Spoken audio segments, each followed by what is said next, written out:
That's my baby. I'm dying. That's my baby.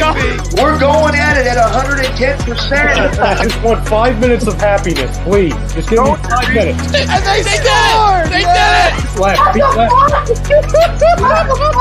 What the hell was that? Oh, yeah. What the fuck are you talking about?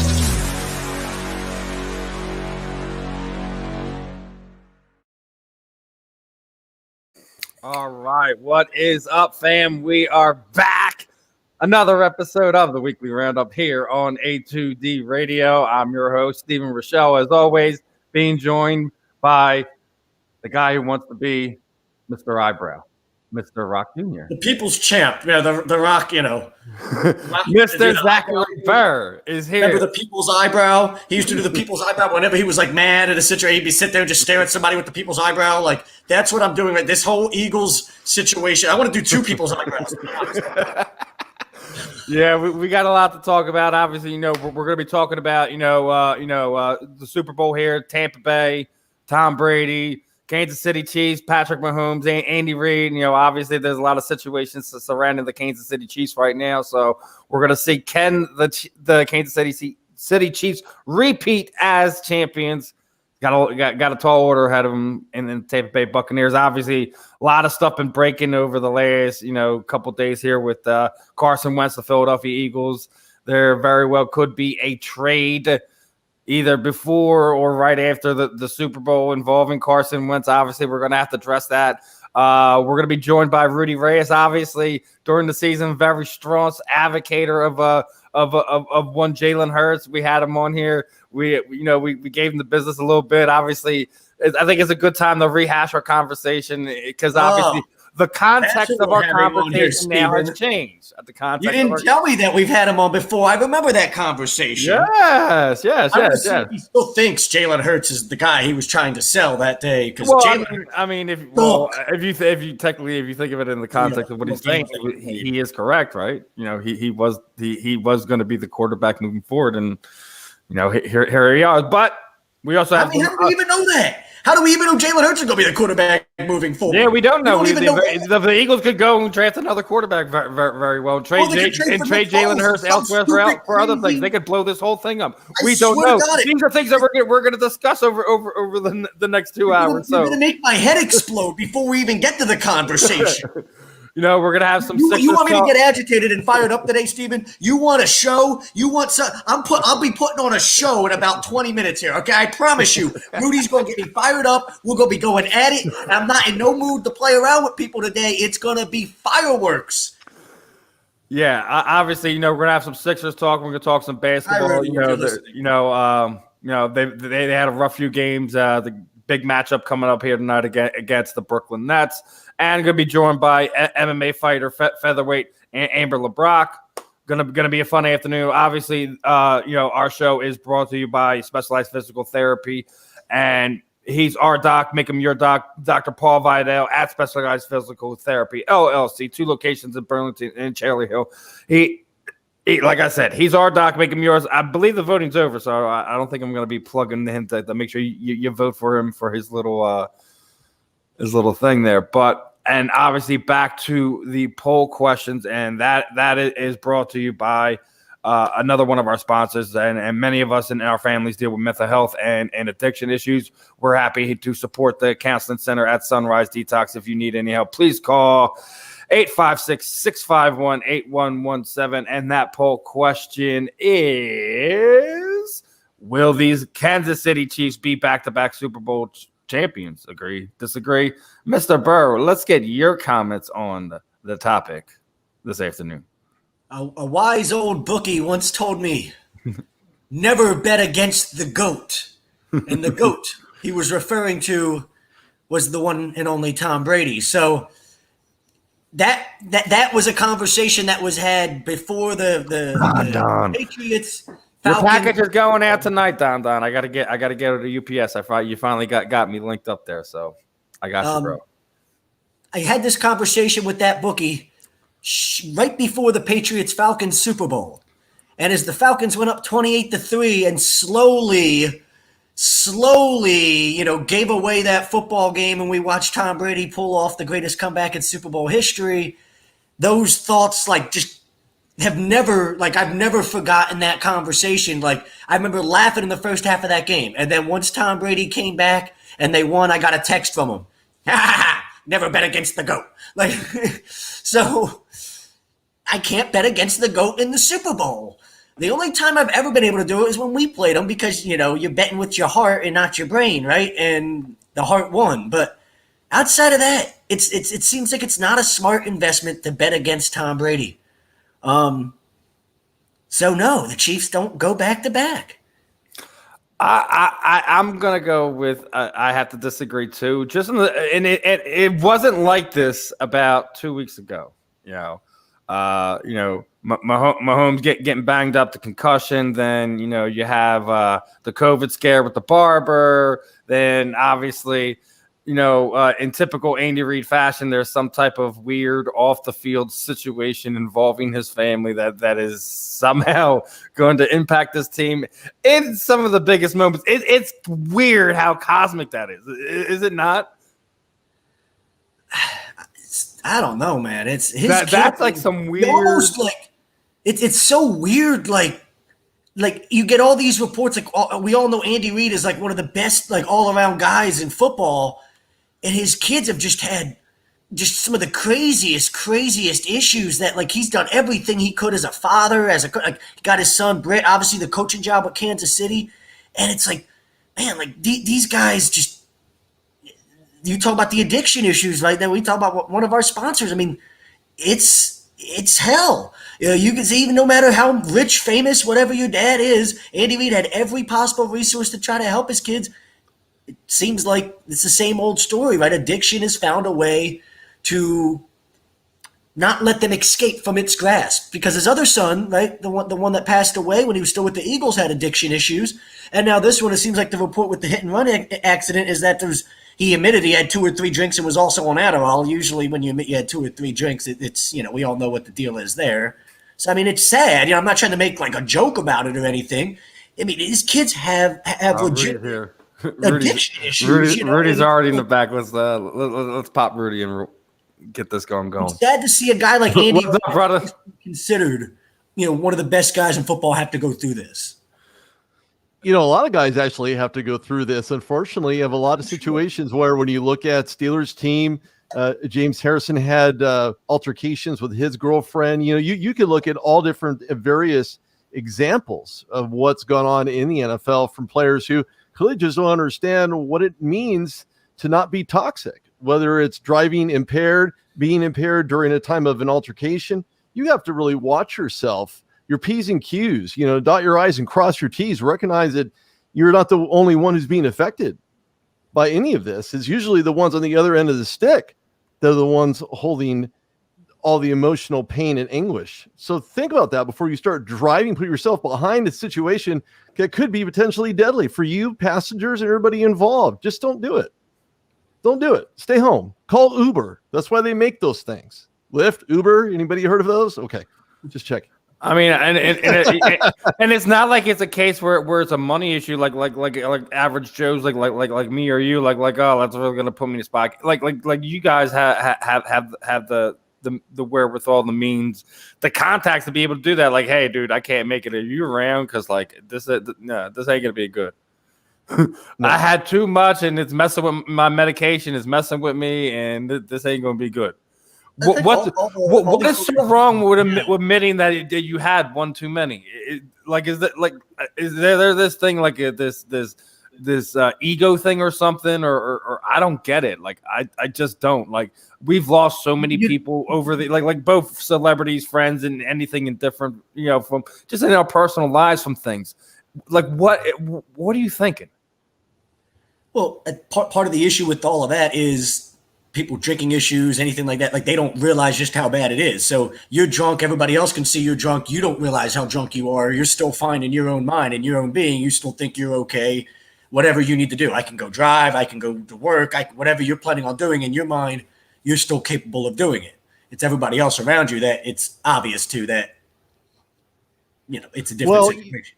Right. No, you're right. And you're onto something, because people that have an addiction don't necessarily recognize that they have one. So despite anybody telling them and letting them know, look, this is a situation, you got a problem, help yourself so you can help others, right? Don't take away when your intent, your immediate intent and long-term commitment is to doing the right thing, setting the example. Don't be the example. And in this case, Britt's going to be on the losing end of the situation overall. And I really don't think that he either recognizes he has a problem. Is this his first time that we know of? Well, anybody can know of. Anybody could ask that question.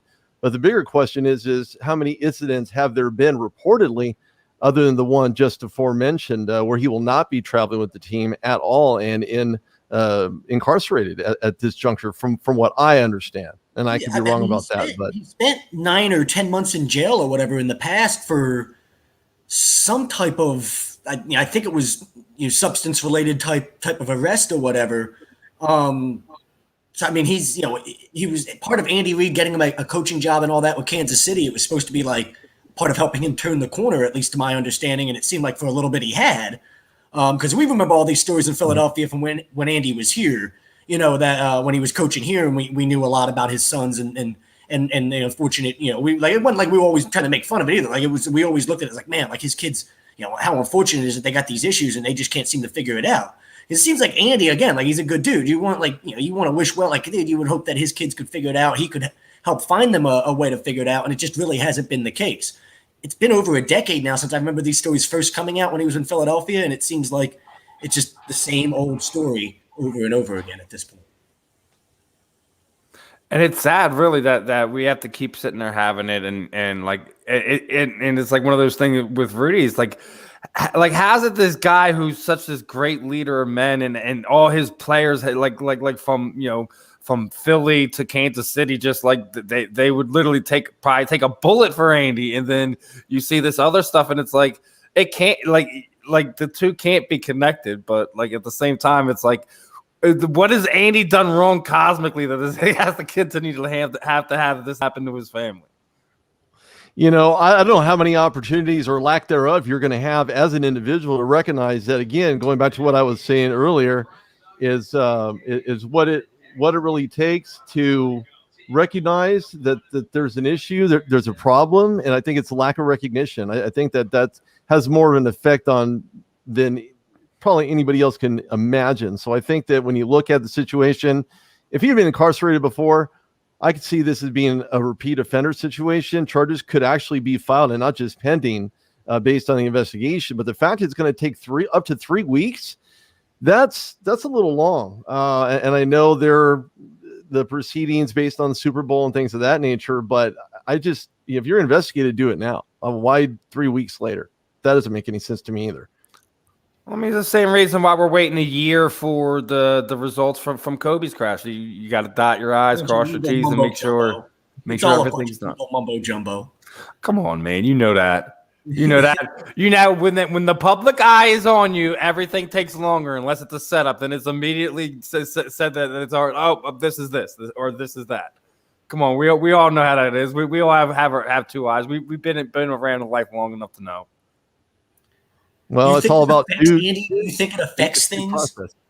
Do I think it affects Andy? His preparation and things like that for the Super Bowl. Like, does this weigh on him, or is he a professional enough where it's just man? I think for him to block it out. Able, like this isn't like a death or something like this. This is like something like granted, like he just lost his linebackers coach. Obviously, that's not something that's going to jail for quite a bit of time. Yeah, but that's something he's going to have to deal with.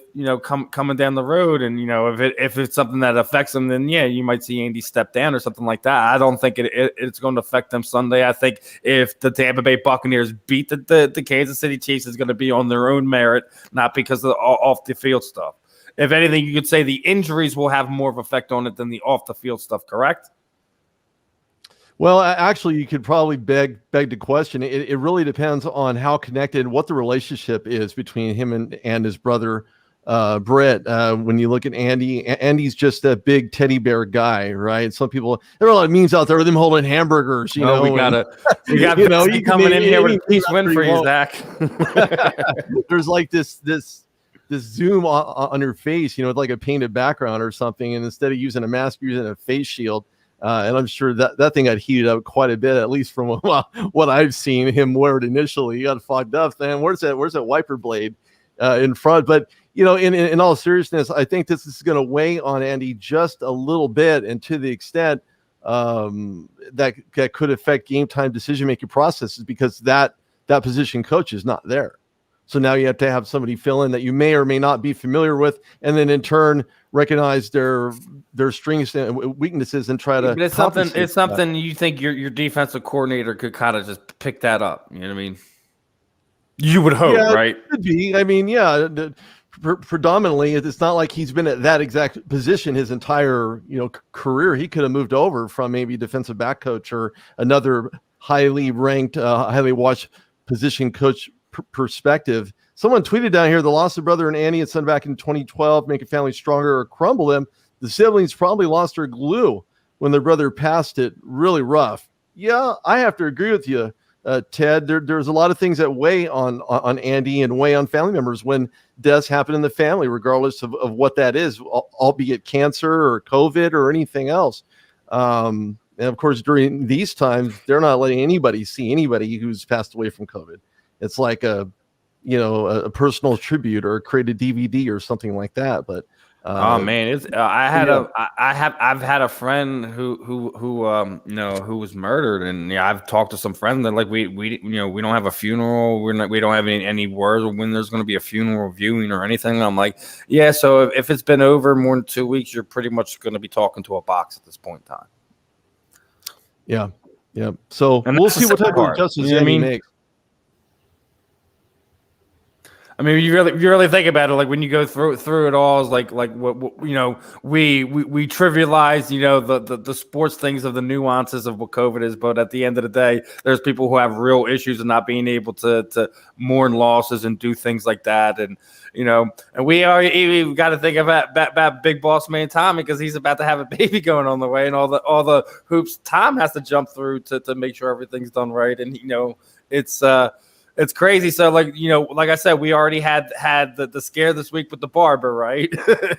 You had the Chiefs injuries and everything like that. So, and the fact that the Chiefs have already beat Tampa earlier in the season, you think this is enough hype leading up around the Super Bowl? Well, I actually like I like the challenges that these teams and individuals are actually faced with, and found a way to make through all the mush and not to get infected. And obviously, both teams have been tested at this point, and neither one of them have any signs of COVID or been around through tracing or anything else. So right now, it's good to go. They're going to test them first thing tomorrow, the entire team, person by person, and line them up in a row.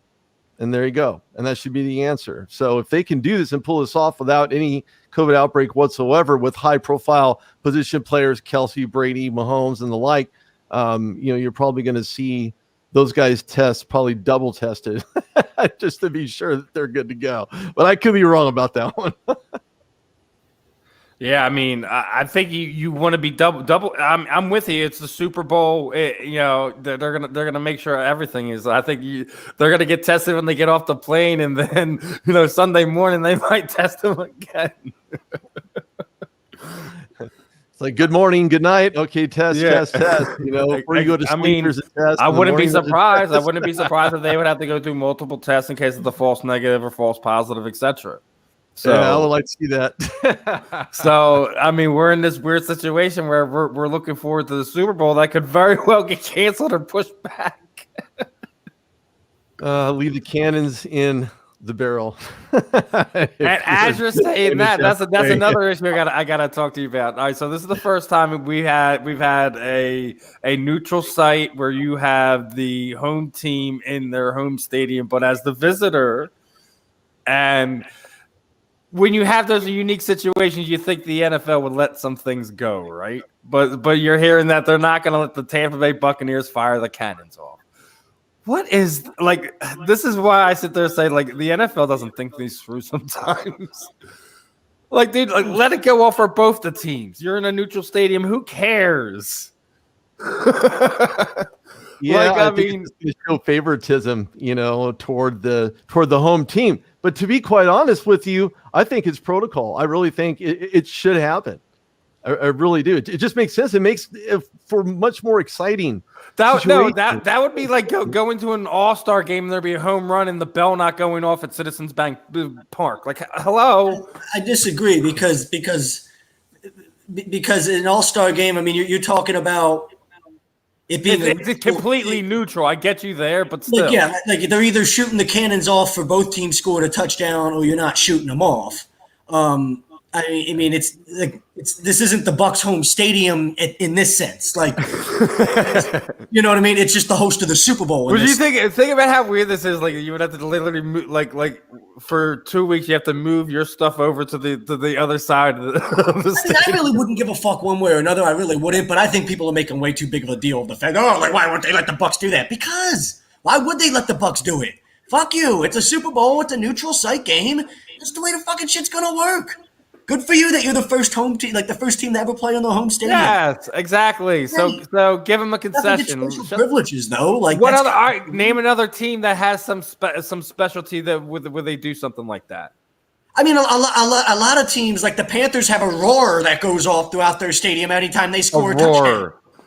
The roar compared to cannonballs being shot? It's not even comparable there. No, my point is a reach there, brother. No, it is comparable. Because if the Bucs score, those cannons go off, right? If the Panthers score, they've got that thing that goes off, the sound effect in their stadium. It's just a sound effect that goes on when your team's having success. So I don't really see the big deal. Like, why does it need to, be used? Like, it's a Super Bowl. Like, who gives a fuck? That's your gimmick for when you have home games. Like, it's not a home. The problem is that it may be a neutral site to everybody else, but to the Tampa Bay Bucks, they're playing at home. The first time it's ever happened in NFL history. That's a big deal. So that's why they're not going to do it. Yeah, but that's the other thing. Because of COVID, their fans don't even really get to enjoy it. But that's the other side of it. Hold on. You got to give them concessions somewhere, man. Hold on. If this is a normal Super Bowl and it's going to work a normal way, right? Nothing else should change in this process except the fact that the Bucs probably have 90% of the fan base on their side. Other than that, think about it like this: every single stadium throughout the NFL has hosted at least 25%. Now that has changed through different stadiums throughout the season. Let's call it what it is, because the numbers are out there. Jerry Jones allowed more than that in their stadium. Hold on. They're having very limited people and probably only 25% capacity. So you're not going to have an entire stadium filled with people. So what do you have to do? Add a sound effect. What do I don't know. And then they already issue didn't they already issue 10% What is the point with it? But then the point is that the only sound effects you're going to hear is the announcement of the team scoring points. That's it. So that's all you're going to hear. So explain to me why we need the cannon. There's no difference in Tampa Bay just because they're playing on a home game. Right? Okay, Buccaneers so with the score. That's it. End of story. Next segment. So let me ask you something then. So say it was Kansas City and Green Bay in the Super Bowl. Do those cannons go off if both teams score a touchdown then? Do the cannons go off? Well, what's the deal there? Like, my point is they're not going to have – do you really think they're going to have Tampa Bay people there running shit, or is it NFL people? The NFL's treating it as a neutral site game.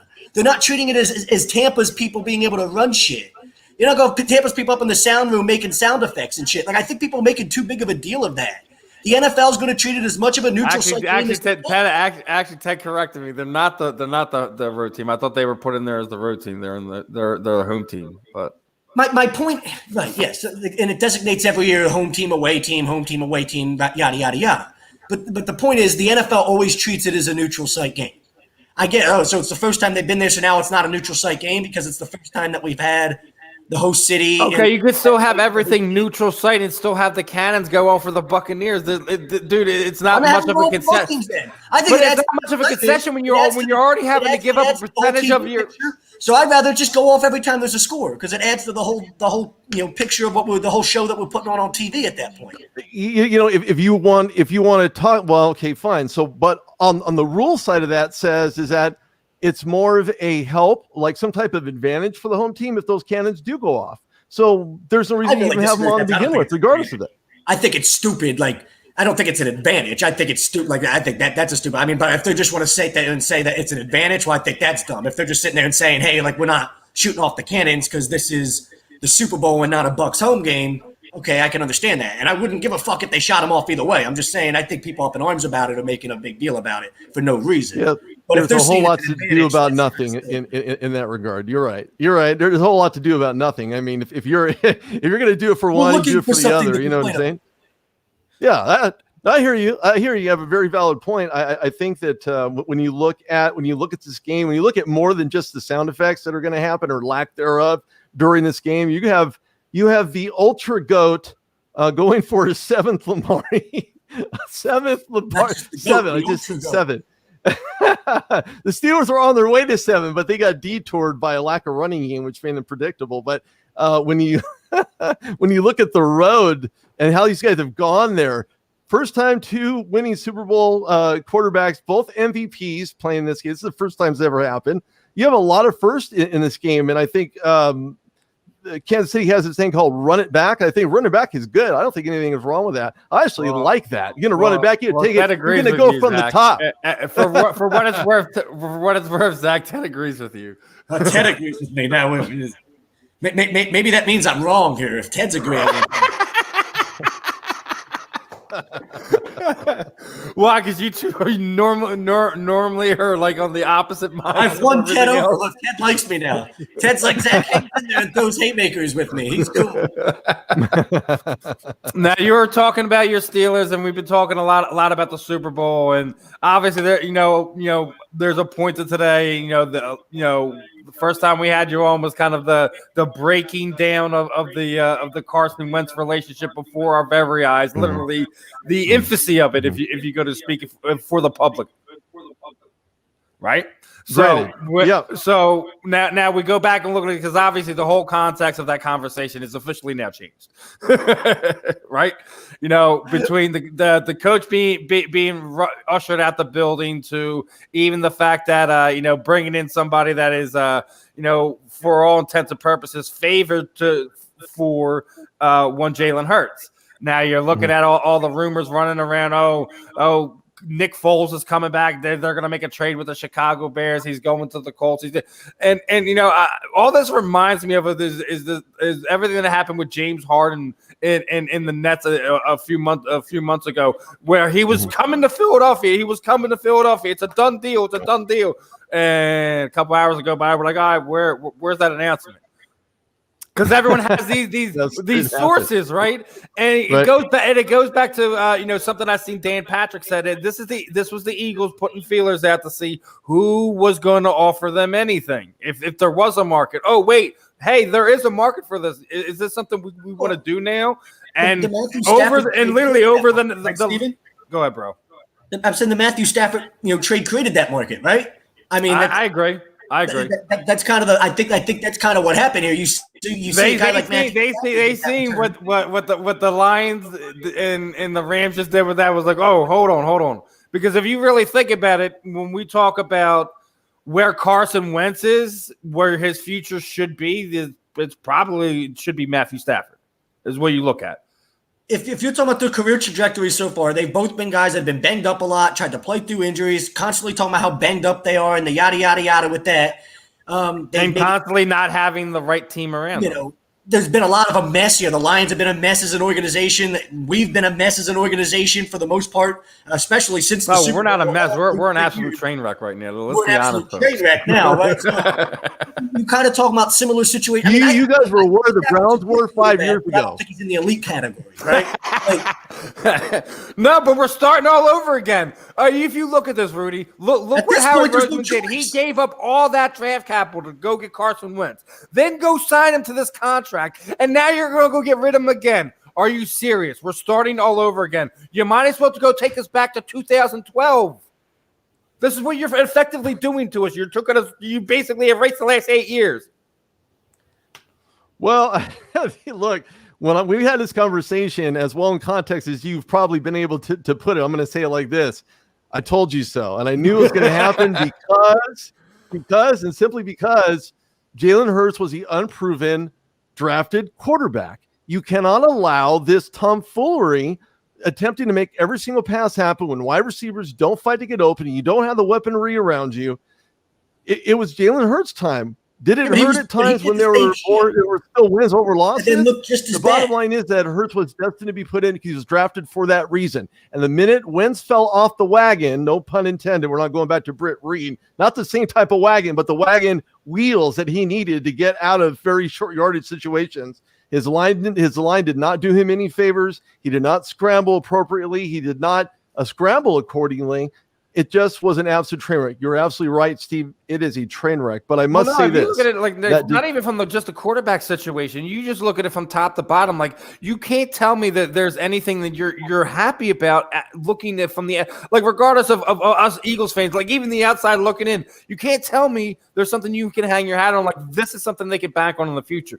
Fletcher Cox is getting old. You're gonna have to revamp that defensive line. That's your one strong suit on your defense. So hey, and then your offensive line, you know, as you know, Zach was already alluding to, you've neglected to the point that you know both of your anchors that are left there now have both been banged up significantly over the last 2 years. Sure, yeah, you have to address Fletcher Cox, his situation, where the cap. Well, I think the thing you have to address is the guys that are behind him that you gave big contracts to that didn't produce.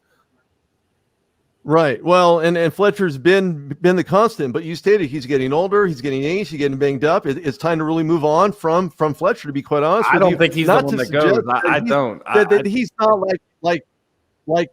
like an Amon Sue, where Sue went other places, even with the Lions, for that matter. You're talking about the Lions, you know, to help the Lions beef up. Now he's on this Tampa Bay squad. He's served a year there in Detroit, and obviously made enough of an impact in Tampa Bay to be one of the anchors on the defensive line for the Buccaneers. And I think Fletcher Cox may be sailing down a very similar path if he only has a year left on his contract, or his contract's up, maybe a contract year for him. But they need to move on from him and get younger, fresher guys, you know, ones that have more pancake blocks, guys that can open up A gaps, you know, and leave them open and just manhandle at the line. We've seen Doxson do it for the New York Jets, where, I mean, the guy's an absolute beast at 6'5", over 370. He's a big guy. He helped Sam Darnold get out of a really tight situation because of that body, because of how big he is. I know those guys don't grow on trees, but if you're the Eagles, that's what you have to do, especially in the draft. Those guys are out there. This team's getting blown up during the offseason between Carson Wentz and Zach Ertz. This is going to be a totally different team. And there's something me and Zach were talking about off air before we came on. There's no guarantee that even Jalen Hurts could even be a part of this, because he may have even built himself a market where they move on from him and they go draft a quarterback with one of the hollow picks that they get. They could really go completely off the rails with this, guys. You don't know. I don't trust Howie Roseman to do anything. Yeah, but unless Jalen takes I like Jalen Hurts. I'm with you. I'll let you get to that in 1 second. We talked when we first talked, Rudy. It was before Jalen had obviously taken over as the starter. That's correct. Yep, you're right. And it wasn't like I was never trying to hate on Jalen Hurts, the player at the time. I think we were pretty spot on with our assessment. If you look at it, was the best option. Right. But once Jalen took over, I mean, the first couple of weeks, you're like, okay, and there's some potential there, and then it just quickly turned into an absolute train wreck with him too. So I'm not like sold even on him and the idea of him being my franchise quarterback. I'm okay with us rolling with that and seeing what happens in a full year. But there needs to be some really, really big steps forward. And that was kind of my whole point about him to begin with, is I just didn't think he was anywhere near where he needed to be to be an NFL quarterback that you could win with and compete with. And I still don't know if he's that guy. I don't know that he's had enough exposure. You know, Watson had to do an entire year to find out what he's capable of doing, and look what Watson's doing. Other than the fact that he wants to leave Houston, could find his way. And if that Eagles line beefed up for anybody under center for the Eagles organization, you're going to have to get younger on that line. You're going to have to coach up, train up guys, and get those right position coaches to make that a reality. We've seen that very similarly in Pittsburgh, where they went and upgraded their offensive line coach to a Hall of Famer. He went on to go with the Broncos, right? So he moved forward with the Broncos, and what happened? Broncos line became very, very solid for a very young quarterback who I'm personally not sold on. Drew Lock. I probably never will be, as long as I can see it with a football in his hands. That's another story. But outside of that, I'm sure he's a great guy. And I'm not hating on him by any means. I'm just clearly stating that his decision-making process, the type of way too inconsistent. you hear on the podium from him, it's bad. It's bad, and I don't think it's proper language, especially to the fans or the Denver Broncos for that matter. But you got to look at that situation as well. Is he your guy? Right. Speaking of not your guy. That should be a segment on the show. Not your guy. Be a head coach.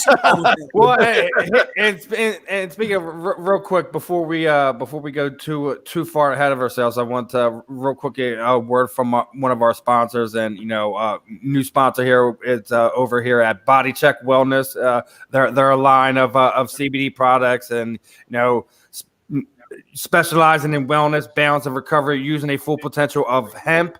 Gummies and topical. Use code A2D for 20% off, and that's bodycheckwellness.com. And speaking of, let's see, outside of Carson Wentz, what other quarterback do you say he's moved? Deshaun Watson says he's not going to play another day, and he's probably one of those guys we say there. Will the Jets stay with Sam Darnold? Will the Falcons actually move Matt Ryan? And is San Francisco gonna opt out of that Jimmy Garoppolo thing? Or are we going to see a crazy offseason of starting quarterback carousel? Well, I want to talk about Watson first, because if you've seen what was on the market, what was given up for the last quarterback in the very same situation. Yeah, man. And technically, a lot of people think that Watson's on a tier above him. So what could they get? 3 first rounders? I mean, if you really think about it, I think you're going to have to give up 2 and a nice player to kind of make that happen. I don't think any team will give up 3. I don't think since like the Herschel Walker trade have we seen anything kind of crazy like that. Miami's in a position where they could realistically give Tua and 2 first-round picks for Watson in return if they really felt like, Tua could be a nice player, but he's never going to be Deshaun Watson, and you could actually sell me on the idea that that's a really good trade for both teams. The problem with what teams have 3 first-round picks that they even can part ways with, let alone are willing to. How many teams? You got 2 first rounds this year and 1 next year. How many teams really have this? No, I think that's what it's going to take. Is the Texans are going to have to find a team that has a quarterback that they want to part with, and that's the only way you make it work. You lose one of the first rounders, you kind of trade off with the quarterback situation, and that's the only way that I say that happens, because I don't think any other team is going to go higher than that.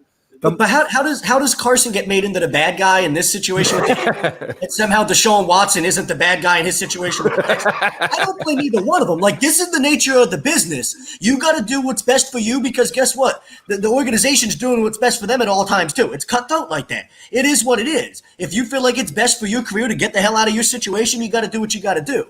But I just love how, from a national perspective and all that, it's like Carson's been made into this bad guy, some terrible teammate and selfish, egotistical maniac, and somehow Deshaun Watson isn't. I feel like they're both in similar situations. They're both with shitty organizations that have really failed to put anything foundationally, structurally, around them. Well, nice comment there from John there.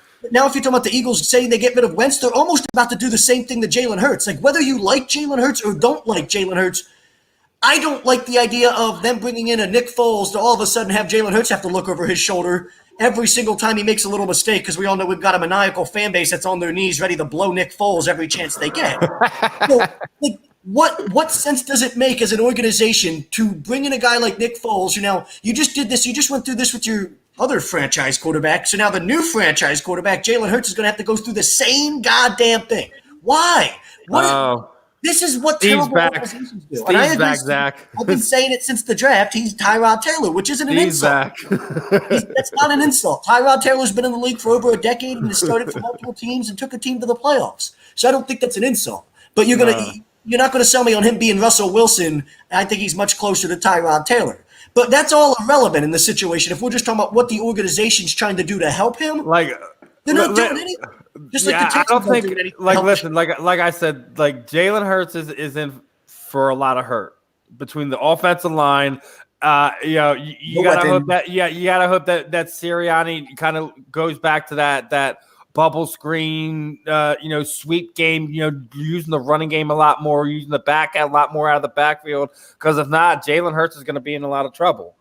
They don't have that. They don't have. You don't know what Jalen Reagor is right now. You got to pray that they turn both Reagor and JJ Arcega-Whiteside into not just productive players but impact players on this team this coming season. If not, he's going to be in trouble. This team's going to be in trouble. You still have to find ways that you still have to figure out what you're doing with both Deshaun Jackson and Alshon Jeffrey. The rumor is Alshon gone no matter what come June 1st.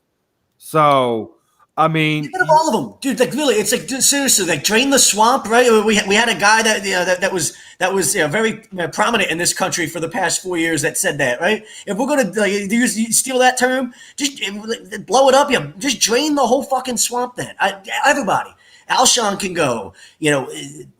Fletcher Cox can go. Lane Johnson can go. Any contract I can possibly get out of, I don't care how good or bad of a player they are, just move the fuck on. We're with you there, Matt. It's something we kind of felt that Howie should have went before Doug, but hey, we see where the power struggle wound up with. They all needed to go again. Howie. Doug, we already said they all needed to go, but hey, if you blow it up, you blow the whole thing up. But it's just the same guy, like Matt. Rudy, you're the guy on the outside looking in. Are we being too hard on Roseman, or is Jeffrey Lurie absolutely blind to what's going on in front of him? Well, again, we've had this conversation before that organizationally, you're talking about foundationally as well, what teams need to have those centerpieces in order to make everything else work. Unfortunately, the Eagles lost that guy. They lost the translator between coaching and ownership. And when you lose a guy like that, who was designated to come in to win them a Super Bowl, which he did, organizationally speaking, fundamentally sound as he did, he came and he's now gone. And I think it's one of the reasons why the breakdown existed. And not only that, that's why this relationship with Carson Wentz and Doug Peterson and between him and Lurie, it's a big debacle. They believe that getting rid of Peterson was part of the problem.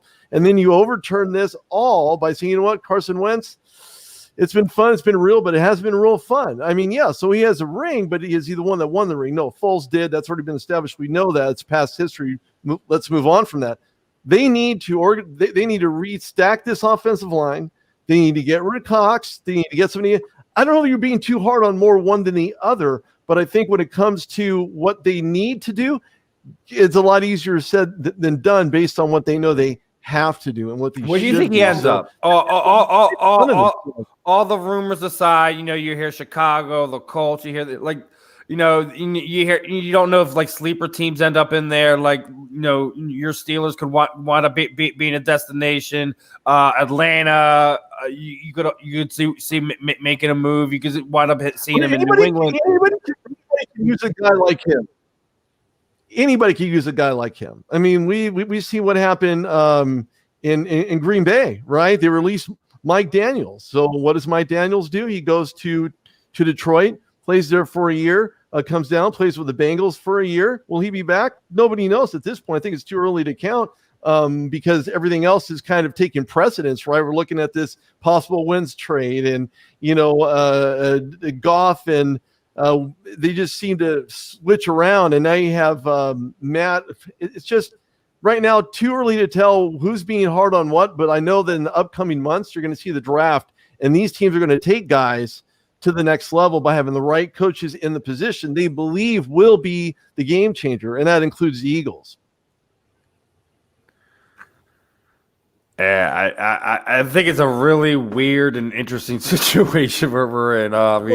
What's it say? What's it say overall? We can sit here and give our opinions on how good this guy is or that good guy is, but what does it say about the league and their view on Carson Wentz if we're having this conversation that he can get a Matthew Stafford type package back in return?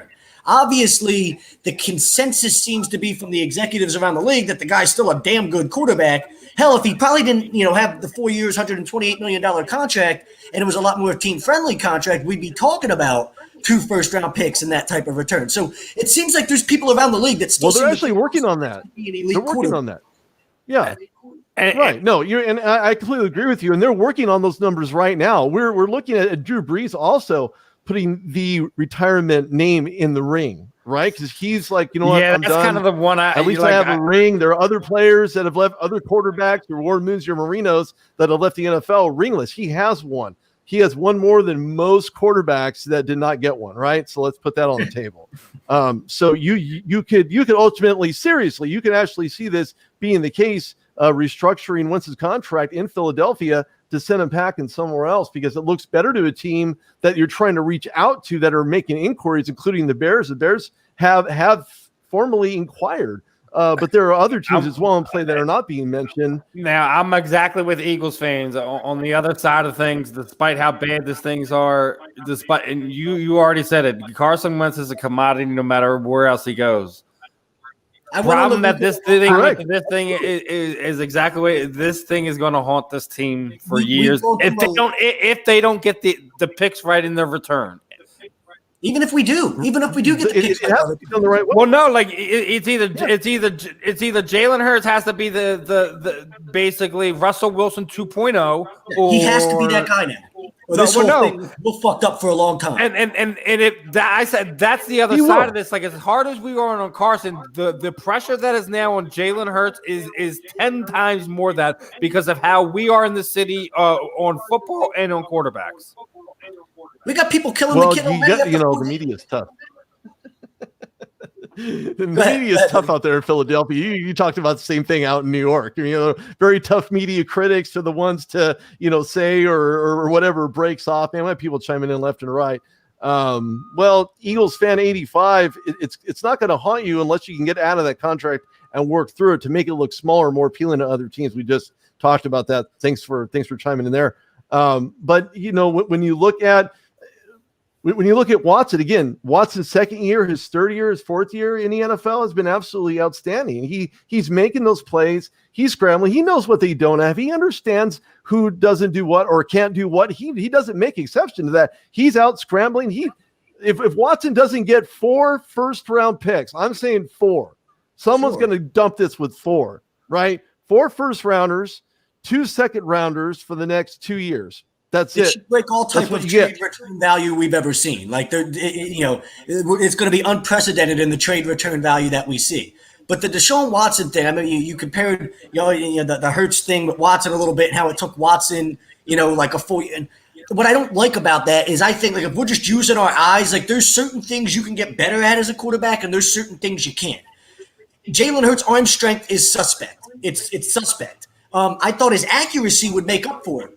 And his accuracy's just been for the most part, it's just been too. So if you've got a guy that suspect arm strength and just is, he's above average, I guess, passer when it comes to, being able to ball placement and things like that. I mean, you can't fix those things. Those aren't things. You can't make the guy's arm stronger. You can make his timing maybe a little bit better with how he gets the ball out of his hand, but you still accuracy, arm strength, those are all things that they are what they are. And that's where I'm concerned with him. It's not about whether or not mentally he'll pick up the game and the speed of it and adapt into all that. I just think the guy is limited physically. I just think he's a limited quarterback compared to guys like Russell Wilson, Kyler Murray, and guys that he's being compared to in that way. Right. In that regard, I understand what you're saying. The only thing is that you can't give a guy a quarter of a year, a half of a year, a third of a year, 3/4 of a year and expect for him to be football ready for the following season. We've seen how bad Terry Bradshaw was in his long time ago, game in the first 2 or 3 years. He made more fumbles and his QBR was like probably -100 or something if they even counted QBR back then. But at the same token, as Terry had grown and had gone on and moved forward, he became the blonde bomber. I mean, that's just the bottom line. I'm not going to say that this guy's blonde. Terry could also throw isn't, but if he died, Terry probably could. But right, no, you're right. And also, but he had the talent surrounding him in order to make that a reality. Let's call it what it is. Well, that would help a lot more. I would feel a lot better about this. You got a Steelers point for you here, Rudy. If I'm your Steelers, I'd trade the picks for Watson, fire Tomlin, hire Bieniemy. Ooh, Watson, that offense will be a contender for a really long time. Okay, I like the concept. But how will the defense be? That's the question. Mike Tomlin has always been the steady hand on the defense, right? I'm so confused by. Absolutely. Ted, are you like 12 years old, bud? I don't really understand what's going on with the little like the profile picture, and like it sounds like you spend way too much time playing Madden. Like that's like some like complete fantasy football type shit. That's like me starting a Madden franchise and going on the fantasy draft, so that way I can just have free range of anybody. Like we're firing Mike Tomlin to hire Eric Bieniemy. I'm not firing Mike Tomlin to hire Andy Reid. So like I don't just like. Why would you fire Mike Tomlin? Like I don't like this whole thing. Is like I think people are really hard on Tomlin, and I don't need this added to the list. Listen, people were really hard on Tomlin for a while. Let's break this down. Go ahead, brother. You're the Steelers guy. Okay, let them hear it. Okay, I've covered the Steelers for the last 8 years. Okay, and the last thing I'm going to address the second part of that. You're not going to fire Tomlin. Steelers have never fired anybody. That's just a fact. If they're not going to trade him for Bieniemy. This isn't a black market kind of thing. Okay, no, thank you, Gongos. It's not going to happen. So take that apart. Just take that out of the equation. First, now we'll go back to it so we can readdress. Great stuff. So you're going to trade the picks for Watson. Now, I like that idea, but you would need other teams involved in that. And I don't think the Steelers are takers right now. They did just get Haskins, who had been a train wreck for the train wrecked conductor in the Washington football team before all these sweeping changes happened throughout the entire regular season. Every week it was something about the Washington football team. I'm going to leave that alone. Watson offense will be a contender for a really long time. I think it's about the offensive line and the talent around him, not to mention his own talent, which would be elite and almost Chief-like, not to try to compare them, but that's what Watson's just there. I mean, he's at that plateau, but he needs the players around him and the formation, play calling, and skill set in order to get him to the next level. So I'm glad I was able to break that down. Thank you. I think that's part of why he wants out of the Texans organization and he wants to go play somewhere where he feels as if something's actually being built for him and around him. Have fun, Zach. I'm a twat. It's from South Park. South Park isn't a kid's show. I don't know. I've never seen that character in South Park unless I'm misreading. Like, I can't even tell. Well, you're going to have to study your anime to figure out who it is. It's going to take you a minute. The dude with the question mark on his head, I never knew. I'll read the question. But I'm a twat? Dude, are you sure you're not 12? Who the fuck calls people a twat? What type of insult? Like, Steven, I feel like Steven's 8-year-old son has better insults than that. He probably would. Oh my God, I'm a twat. He's 9, what does that even mean? That's okay. Good Lord. Okay, next caller. Oh man, I need like a Sirius XM show, like a Howard Stern type platform. Well, Ted's a member of our. I already said I thought if it really does happen, if it's the way the Eagles are going to make it happen is it's more you lose the second first round pick and you're going to have to get a player, and then they give you a pick. Is the only way and you get Carson to restructure is the only way this trade happens. And I said it before and I say it again. Go down to Atlanta, get Julio Jones, and give him somebody to throw the ball. Not happening. Stop it. Not happening. Let me have my dreams. The Falcons have been talking about trading Julio Jones since like 2014, and they haven't traded him. Fine. Let me have my dreams, damn They're you. not going to. They're not going to. They're going to leave Julio Jones exactly where he is in Atlanta. Make no mistake about it. Matt Ryan isn't staying. Well, Matt Ryan might be gone, but I just feel like there's nothing else to talk about in Atlanta sports. Like, once the Braves stopped being good 15 years ago, like, they literally have nothing to talk about in Atlanta sports. So this is the new thing. They just talk like it's a Julio Jones conversation all offseason. Can we trade him? What can we get for him? The guys, they have understand it, but they need something to talk about. So he well, they definitely need something. Oh, my God. Look how triggered this guy is. I just pushed his button. Like, all of a sudden. What's up, man? He lost his mind. Hey, bro, go smoke a bowl and drink a beer and just relax a little bit, okay? My God, man. Good Lord.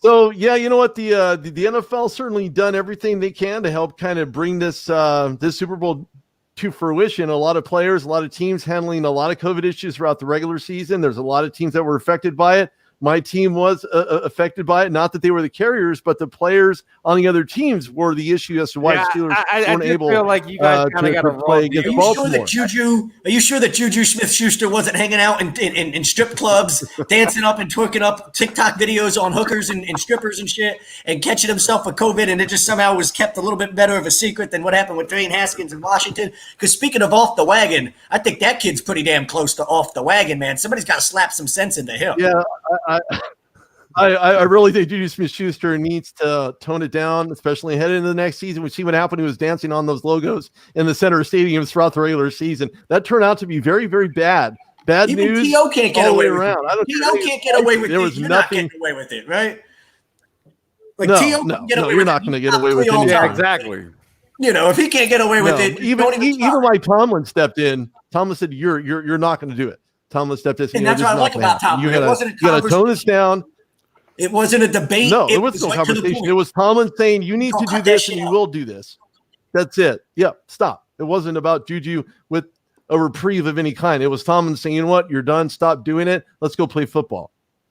And that's it. We obviously too late, too often. Memes, I'm sure, are already dying right about now, dying out, waiting for the next season. But overall, Juju Smith-Schuster is a really solid player. My biggest question is whether or not he'll stay in the Berg or he's going to find his way out somewhere else. What the trade value is for it, I don't know. His targets were down immensely this past season. There's a lot of question marks surrounding Ben Roethlisberger, what that contract's going to look like. They're going to have to restructure. The rumor is he's going to restructure. So you're going to have another year. So that's why I kind of take Pittsburgh off the quarterback carousel, especially because, like you said, you guys brought Haskins in and kind of see if you guys can kind of write that ship behind him this year. So so it's not kind of a necessity to go get a quarterback anywhere over the next 2 to 3 if it does work. So now's the thing, in a perfect world, where do you see Carson end up going? Like, we already know it's going to happen, regardless if it's before, after the Super Bowl, or sometime in the next week. What do you see? Do you think this Bears deal happens? I mean, the deal that's on the table, obviously, of it's. I think that's all BS. I think that's not. I think it's all going to be used as leverage, and they're trying to create a bidding war here, which might actually happen between teams like Indianapolis and San Francisco, who probably also want in on this little, piece of the Carson Wentz pie. But if it's Carson, a second-round pick for Tariq Cohen, what is it, a first-round pick, and then Nick Foles as well. You think that's the deal that happens, or you would, Steven, you think that's kind of just that's just kind of a starting point, and we have a full-blown bidding war from this point? Well, you're going to have to weigh in absolutely everything: aging players, aging contracts, performance based on their monies, what they're acquiring, what they're not acquiring, what they're not earning, right? Because production based on the field is really what you're going to get paid. This isn't yesterday's NFL where guys end up getting paid $1 million every single year. We're talking double-digit $1 million contracts, things that are coming out of college, rookie contracts included. I just don't know that this is going to be a starting point. There is no question about it. Depends on what other teams get involved and throw their chips in is really what's going to make this even more interesting and more dynamic, probably never seen before in the NFL. I'm not giving it hype. I'm just saying that expect something like that to possibly happen. I really suspect that to be the case. Well, what teams are involved, I don't know. But I definitely would like something really solid. The 3 teams we've heard here in Philly that seem to, like, from what we've been told, they're all in on the negotiations with Chicago, Indy, and San Fran. I think Chicago is the one that's absolute nonsense. Well, I don't know if it's nonsense. I just think it's not a deal that either's like. I don't think it's a deal the Eagles want to accept. I just think it's a deal that the Eagles want to be out there publicly so that other teams know what's on the table being offered, and now they can kind of go from there and say, hey, if Chicago's offering us this, you could definitely give us this type of thing. You can use leverage with it. I already said if you take Nick Foles out of there and insert Khalil Mack, I'll come to that conversation. I want nothing to do with Nick Foles. The best thing we could do? I got to ask you, Rudy, once you heard that part of it, did you believe any of that rumor? For your boy Jalen Hurts. Nick Foles. Think of it from that point, Rudy. Like, you don't want Jalen Hurts having to deal with that nonsense. I know you do. I know you don't want him looking over his shoulder at that every chance he gets. you guys are both onto something. I'm going to take a little bit out of yours, a little bit out of his, and I'm going to cut it right in the middle. I'm going to dice it up real nice. I'm going to mix it. I'm going to make it look good. The presentation's going to be there, but that doesn't mean it's going to be cooked all the way through. I can't promise that, but I can tell you this much: you're definitely onto something in regards to those needs for those teams. Whether or not it actually happens is a whole nother scenario. But I do know this: it's going to involve at least 3 teams, if not more. I mean, seriously, though, and the way that could actually fall apart is if one of the teams, you know what, I see this real solid guy, my scout just, nailed down this fantastic quarterback, whoever it might be, Justin Fields, let's say, right? So you put him in the mix. Well, we trade a first round, but we can get him. Ooh, we can get that guy. Oh, fantastic. So they're living by the seat of their pants, hoping this rookie can come in and be their savior. And I think you can't look at it that way. And I think fundamentally, doesn't make sense. Financially doesn't make sense. Of course, the NFL is going to give every single team in the NFL a certain amount of money in correlation with what their pecking order is and what they pay at that position. Other financials obviously are involved in that process. But I think you're onto something. I think from a talent standpoint, from a financial standpoint, I can see this actually happen. I really can. See, I think the key to all. I think the reason we're seeing the teams that we're seeing involved, to your point, Rudy, like there's a reason the Bears, the Colts, the Niners, they all feel like they're a quarterback away from being that team that takes the next step. That's what they feel like they're missing. Sure. It's not a rebuild with any of them. It's not a, wow, we really need a lot of help. It's almost like the quarterback position is the one position they're looking to upgrade, and they feel like if they can do it, it makes them a Super Bowl contender. And that's why it's almost like, to them, they're going all in. That's why they're willing to give, just like the Rams went all in for Stafford. Why are they willing to give up all that? Because if they really feel like Stafford is that much better than Goff, where he can, win them 13 games instead of 11, and when they need that extra, that fourth quarter, comeback drive in the playoffs, to come win a playoff game, he can do it. Goff can't, type of thing. They feel like that's the little piece. Stafford. Mm-hmm. You're absolutely right. Stafford has been that guy, but the problem is he's like a Barry Sanders, right? So we've seen Barry Sanders. You know what? I'm going to give this team everything I had during the time that I'm playing, and I'm done. I can't do anything more. So he ran his legs out, his back out. He said, "You know what? I'm done.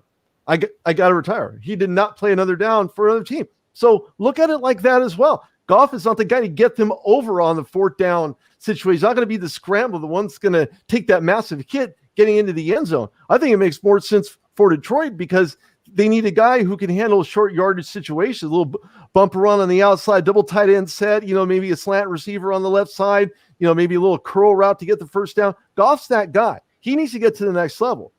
Does the Lions coaching staff have those position coaches available to make that a reality, to get him past where he's been fumbling? No pun intended. Of course, people called him Goof instead of Goff, but that's another story.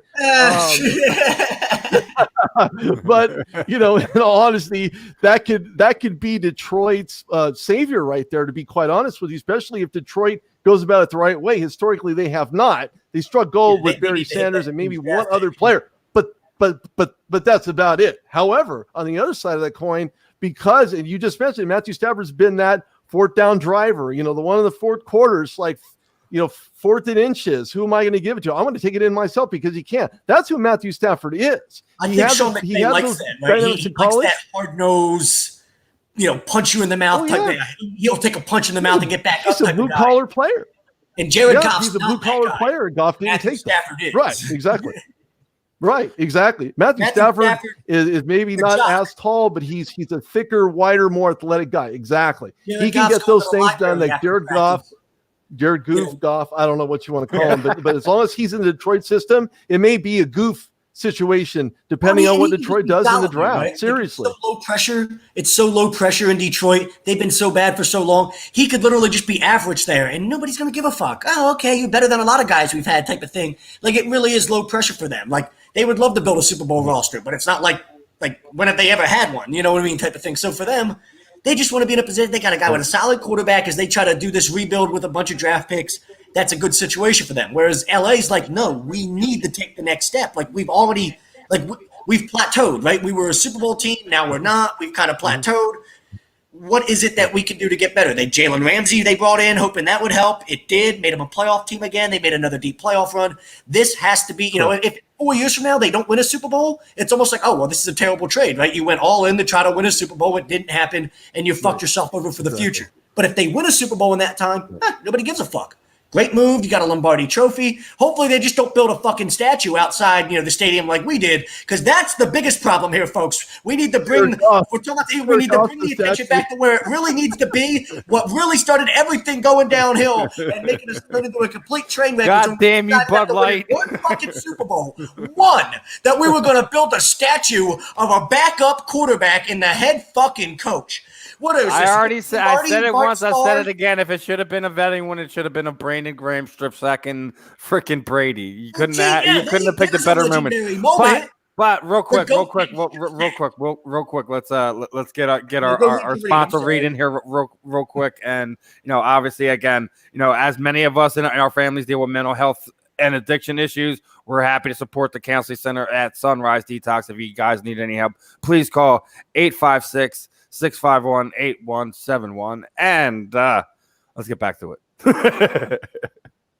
I say call. If you got problems, you have issues, call. Hey, man, listen, like I said, as we see with enough of it, you see what's going on in the Reed family. They got obviously you have addiction issues that is kind of an underlying thing, and bravo to anyone who is can put their ego aside, their conscience aside enough to pick up the phone and make a call. So if you guys, and for those people, for the people out there, if you got somebody in your life that hey, this person needs help, they don't want to admit that they need help, or they won't go and get help themselves, you've got the number. You can make the call. Try to be the person that's making the change in somebody's life that needs it. If they won't make the change, you've got the contact information to try to do everything you can to at least help the situation. Absolutely. Take ownership. Take ownership and call. Absolutely. You have to take ownership in that and make that call. There's a lot of people out there that will sit there and tell you, hey, my brother, my sister, someone, they know they've got an issue, but they can't get through to that person. And it's almost like they feel lost because, that person they just can't grasp the concept of just how bad it is. You can at least try, but if it doesn't work, it doesn't work. Absolutely. People can't get help unless they want it, but you can at least try to reach out and make that connection for them. Yep, that's exactly right. You can do it. The silent battle is always the hardest. Chiefs went back to back. Woo! What do you think of that? I like that question. Hashtag agree, hashtag disagree. Man, are you kidding me? This is going to be tough. Okay, fine. So the Tampa Bay Bucks, we have determined, are playing at a neutral site despite it being in Tampa Bay. Maybe it's Tampa Bay somewhere else and not Florida. Wait, is there another Tampa Bay somewhere? No, I don't think so. I think KC. How many fans do we KC having? What's the fan limit? This is what I was trying to say to you earlier, Zach. You got to remember I think they gave away like at least 1,200 of the available tickets to frontline workers and stuff like that.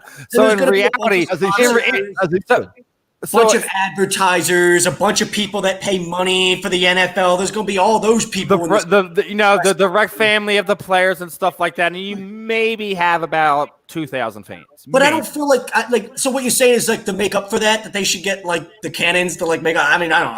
I guess that's why I come in. Are we going back to this one again? We're going. I thought we let this one die. I let it die. I see what you're saying now. I guess I see what you're saying. I thought we've seen the balls dropped in the water. Knock yourself out. You want to have your cannons. I thought we see the cannonballs drop in the water. I just thought they kind of kerplunked into the ocean. Can I be the one that shoots them off? I want to be. I live down here in 30 minutes from Tampa. I want to get press pass. Somebody take the matches away. Press passes into the Super Bowl, and I want to be the guy that gets to push the button to fire the cannons after every score. Oh, wait. Okay, wait. You see this guy here? Make sure you arrest him on site. Wait a minute. You're gonna miss that. You're gonna miss that conversation.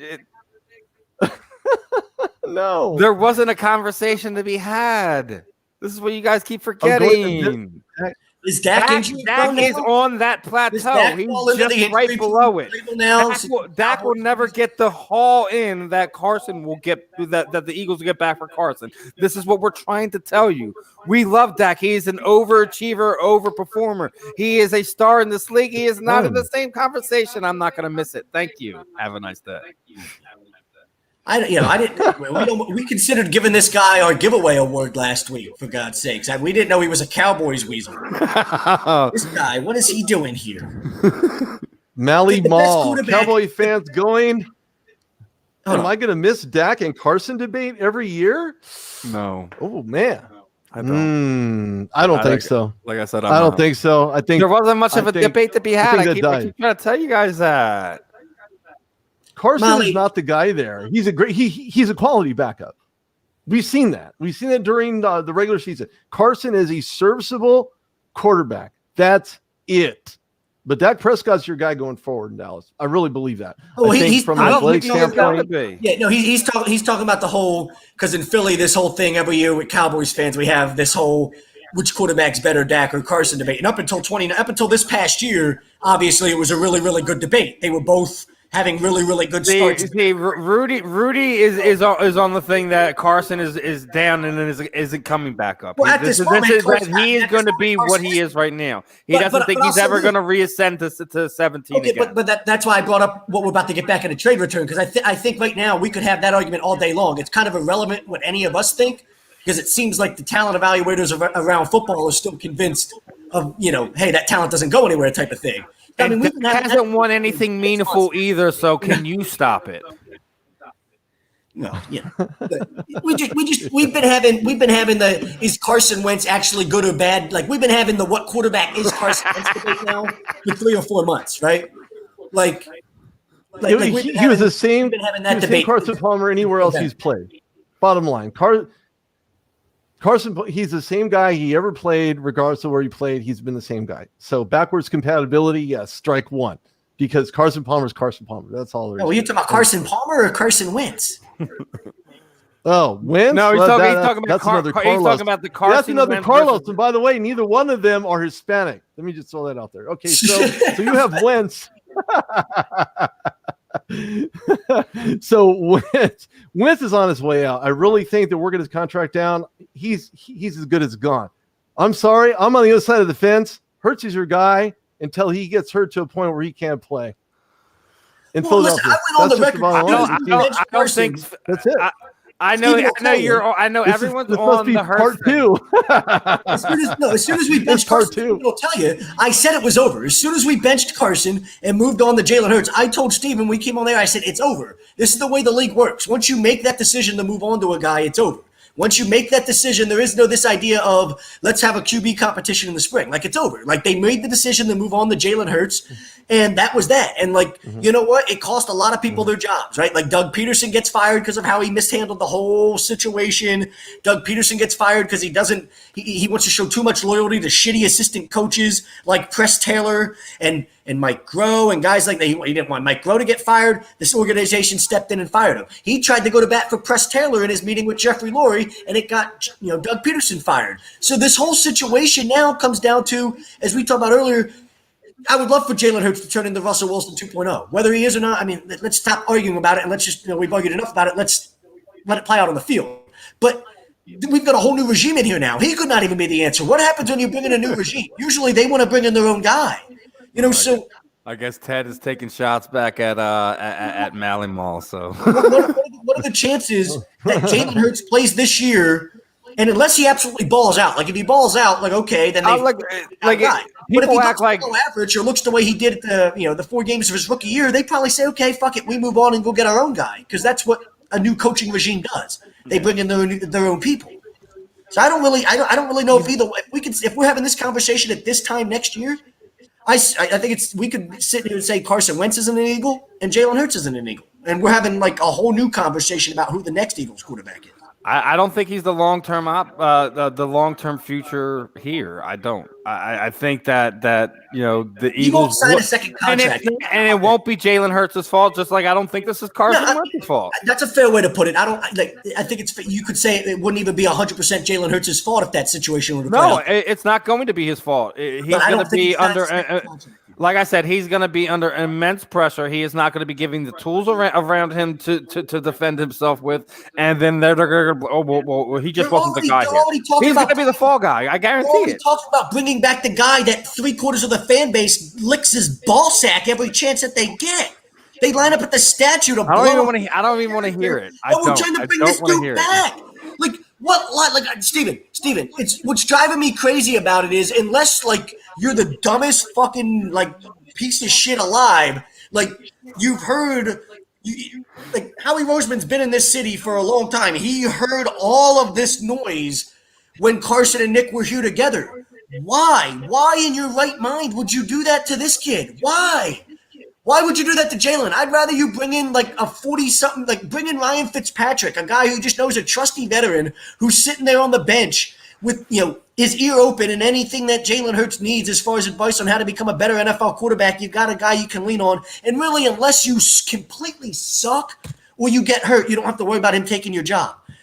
Every time that Jalen Hurts throws an interception, if Nick Foles is the backup quarterback, we're going to hear from this fan base how much they want Nick Foles to be the quarterback. Put Nick Foles in the game. Booing Jalen Hurts at the building just because they have this weird – Rudy, I've always compared it to this. You might like this reference. These people in this city in the Philadelphia fan base that have this weird love for Nick Foles, they're like the people that lost their virginity. Like it's like the girl that lost their virginity in high school and they just can't get over the guy that they lost their virginity to. Like they just can't get over him. They're stalking him. They won't stop texting him. They get his name tattooed on their arm. Like they just can't fucking stop. They can't help themselves. That's these Nick Folesian, society members. Like they really are like the virgin that got flayed. You make it sound like some type of secret cult. Like it is. We don't That's talk exactly about what that. They literally refer to themselves as the Folesian Society, brother. They call themselves the Folesian Society. Like it is the most like mind-boggling, like just insanity-driving thing I've ever seen as a sports fan. It drives us nuts here, dude. Maybe it's not as probably five members in that. It's definitely rampant in There's probably 5 members. No, it's kind of like the Beatles. You have five bands. No, that's the problem. If it was only, I wish. Listen, Rudy, if it was only 5 members, we would be able to deal with that. But it's literally thousands upon thousands of these freaking mind-washed idiots. Yeah, it's bad, bro. I mean, I know it sounds crazy. You see, like you can't believe that takes Phantom to a whole different level. Phantom is just taken to a whole nother unnecessary level. It doesn't even need to be there. Doesn't need to go there. That has no point in any NFL. It's like going to the Redskins and watching them wearing pig faces and partials, where the nose is here and they, have the ears and all that. It's kind of similar to that in little transient or maybe in Oakland Raiders exactly fan, what right? they did to McNabb, and it's in the same thing they're gonna do to Jalen Hurts. It's going to be a sad situation that they just do not know how to have when you get the quarterback to also give them some weapons around them so they can do something with that. Well, the quarterback's really good. That's good enough. We don't need anything else. That's literally the attitude they take. You're going to have to watch and stay tuned for what the Eagles organization is going to do. I think they're going to shock people. We're literally the Eagles organization is literally the world's walking sitcom right now. I swear to God. I feel like Yogi Berra. It's deja vu all over again. Rudy, you don't understand. We've watched this story play out in Philadelphia. Zach, Ted's got a specific one for you. Multiple times. I've watched every Eagles primetime game they would show out here on the West Coast. And every time I watch it, I think to myself, yep, they're going to lose. Who's that? And that's it. They're going to lose. Whether you have Wentz in, whether you have, Hurts in, it doesn't matter. It doesn't matter who it is. They need some serious help. They need fresh blood, fresh mentalities, fresh, just start fresh all over again. It's like standing in line at Subway. It's get it fresh. Start fresh, start over again, because if you don't do it, you run through the same mulberry bush over and over again. It's like running into a wall, expect for the wall to fall down first. Yeah, exactly. It's not going to happen. It's just not going to happen. No, So again, waiting for the Eagles organization to do what they're going to do. Again, I think they're going to surprise people. I didn't say good surprise or bad surprise. I think the Jack in the Box. We already know what it is. We've been here long enough. Rudy. I don't know. But I can Rudy's from the outside looking in. He knows it's going to be a shit with show. the New York fan base. You can't surprise us. It's going to happen. It's a complete snowball. We're used to the bad. We already know we can't have nice things here. Like we can't have nice things in Philadelphia. We already know that. We've accustomed, we literally have assimilated to that idea. situation that the New York Jets have been in since they hired Adam Gase. Oh, wait, before they hired Adam Gase and before they released Adam Gase, they've had problems. They haven't had a winning season like they had with Joe Namath. I feel like that. So I feel like you think Jeffrey Lurie. Philadelphia means Yes, worse Jay, than I New York? did hear about that. That's freaking. We're That just is normalizing insane. this as a normal thing now. So yeah, more crazy nonsense. Tyler Rex, that's insane. Molly is actually right. I've never been to New York. I've been to Philly. Okay, I was only there for the cheesesteaks, and that's it. Okay, I'm just throwing that out there. I wasn't that guy. I'm just saying that both media entities are bad, and that's all there is to it. You're not going to get anything better than what it's going to be until the regular season next year. In the draft, they could be booing the pick that the team makes, for that matter, if this goes back to normality and we get people to cover an NFL draft. It was going to be in Las Vegas last year. Then it happened. Why? COVID shut it down. I was only an hour outside of Las Vegas in front of Nevada. Yeah, you're probably waiting to press my suit.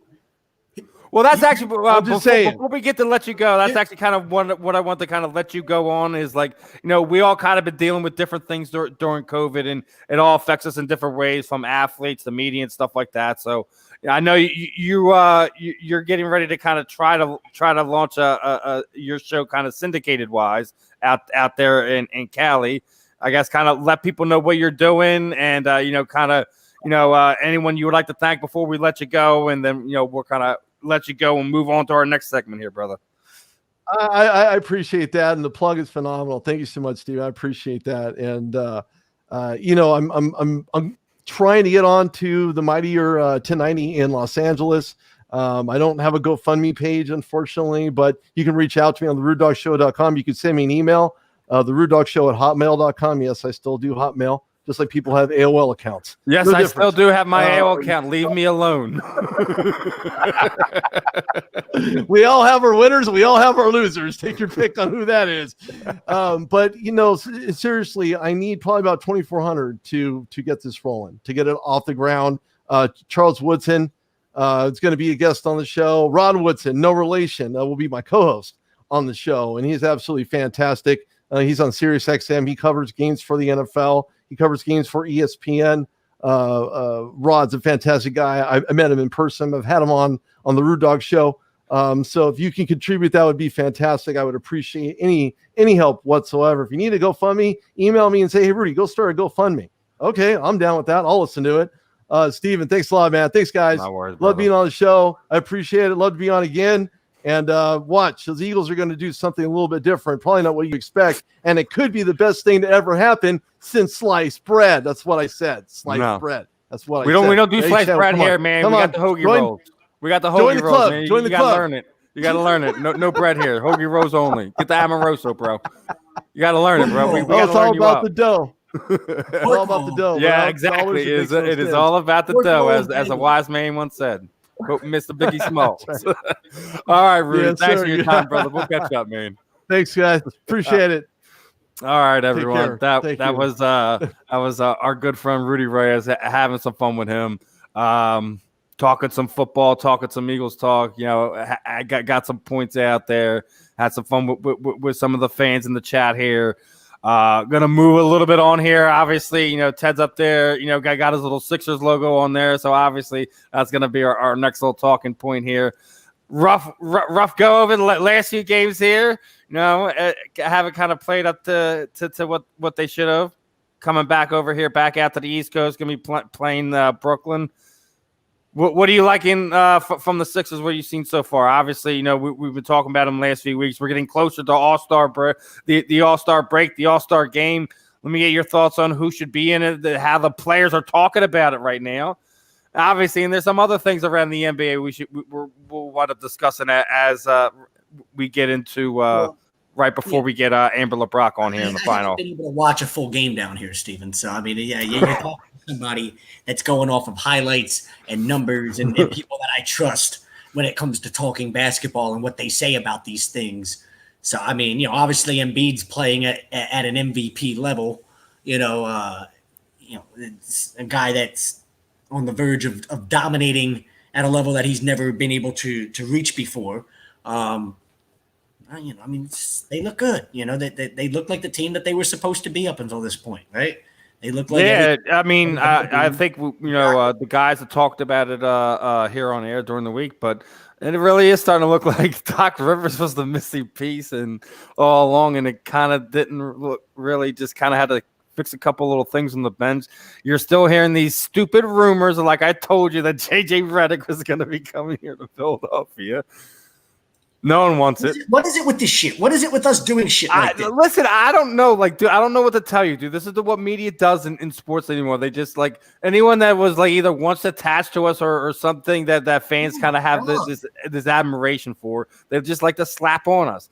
Dude, we've been sitting here. We have to deal with we were just talking about Rudy. We had to deal with the Folsine Society over the last freaking 24 hours because some idiots said the Chicago Bears are involved. Now we had to sit there and over the last 2 months ago, we had to sit there and tell us James Harden was going to be traded for Ben Simmons for the better part of a month. Never happened. He's a freaking Brooklyn Net. What? So we're always going to have to deal with these weird rumors. But yeah, it does look like Doc Rivers is the missing piece. As long as they can stay healthy, keep the rotations right, and play consistent basketball. It feels like everything in this city right now is irrelevant except for what's going on with the Eagles at the moment. Steven, and I know, and that's another thing that kind of really irritates me. We led with football this week, and me and you've been talking since the football season ended that we were going to kind of go away from leading from football, on our show just because it's the trying to go away, but. I get that football is always football will always be dominant. But listen, when your team is out of it, hold on though, we're forcing ourselves to talk about something just for the sake of talking about it. And am I forcing myself? Did the Sixers not earn to be the number one on their merit on the court right now? Is Joel Embiid not playing at an MVP level? Is Tobias Harris not playing at an All-Star level? Or am I missing something? 3 days ago, yes. Not now. All right, not right this very second, but we're talking about leading into this week, and we're still sitting there having this conversation where we have to sit there and talk about football. When you have two other teams that are playing good, bad, or indifferent to have the conversation to be the lead in sports media in this town, it is absolutely ridiculous. I don't want to have this conversation anymore. It's nonsense. When have the Sixers ever been the lead in this town? They're never going to be the lead in this town. They never will be the lead in this town. It's because of your people's blind lorded to just one sport. Basketball is bigger than football in Philadelphia. Anyone that wants to argue that point, please come have a conversation with me. College basketball is almost bigger than pro football, just alone in this city. So stop playing with me. Stop it. Nobody's playing with you, bro. The Eagles have always. I'm just talking about media and fans are saying this is just a football town. No, it's not. This is a diverse fucking city. But the bottom line is it's a football town more than it's anything else. When there's big time football news, everything else becomes it's just on the back burner. I'd love to sit here. And Ted's getting on some points with me right now with some of the stuff on the NFL or in the NBA that we could be talking about that are things that kind of be discussed outside of football. So done with football right now. We're on to the next topic. Stop it. I mean, I'd rather talk about how much of a bitch LeBron is than sit here and talk about. We'll get to that in a second. Relax. Yes, Ted. As of right now, no Kyrie tonight. Did not hear anything from KD. He's being claimed he's being held against his will. Will had some undisclosed location from the league. Speaking of being held against their will, Carson Wentz is still here. Yeah, right. Listen, I don't know what to tell you. I don't know why we have to keep bringing up the negative stuff in the city. It's just it's what it is. It's what media is, and then the media. You know what, Steven? Because you know what? Because I don't feel like being positive right now. Okay, I was on the record a couple months ago as saying if the Eagles traded Carson Wentz, it would be the worst. And we've seen a lot of fucked up shit in Philly sports. It would be the worst decision in the history of Philadelphia sports to trade the guy. I'm not in the mood to be positive. I'm in the mood to sit here and boycott the fucking Philadelphia Eagles. That's the mood I'm into. Trade Carson Wentz, fucking blow up this whole. How do we deal with things? We show them another. Okay, they're not going to listen to our voice, so then listen to $9 not in your pocket. Pay attention to the other teams that deserve your love. I was a lot younger. You'll remember when Walter Brayman was getting his hair cut in downtown Philadelphia, and he was wanted to move the team to Phoenix, and a group of Philadelphia fans showed up outside the barber shop and were like, "Come on, Brayman, I got your hair cut right here," type of thing. Like they were ready to fight the dude. Like, I need this group. Like, let's rebel. It's a year of rebellion. God damn it, we already had one.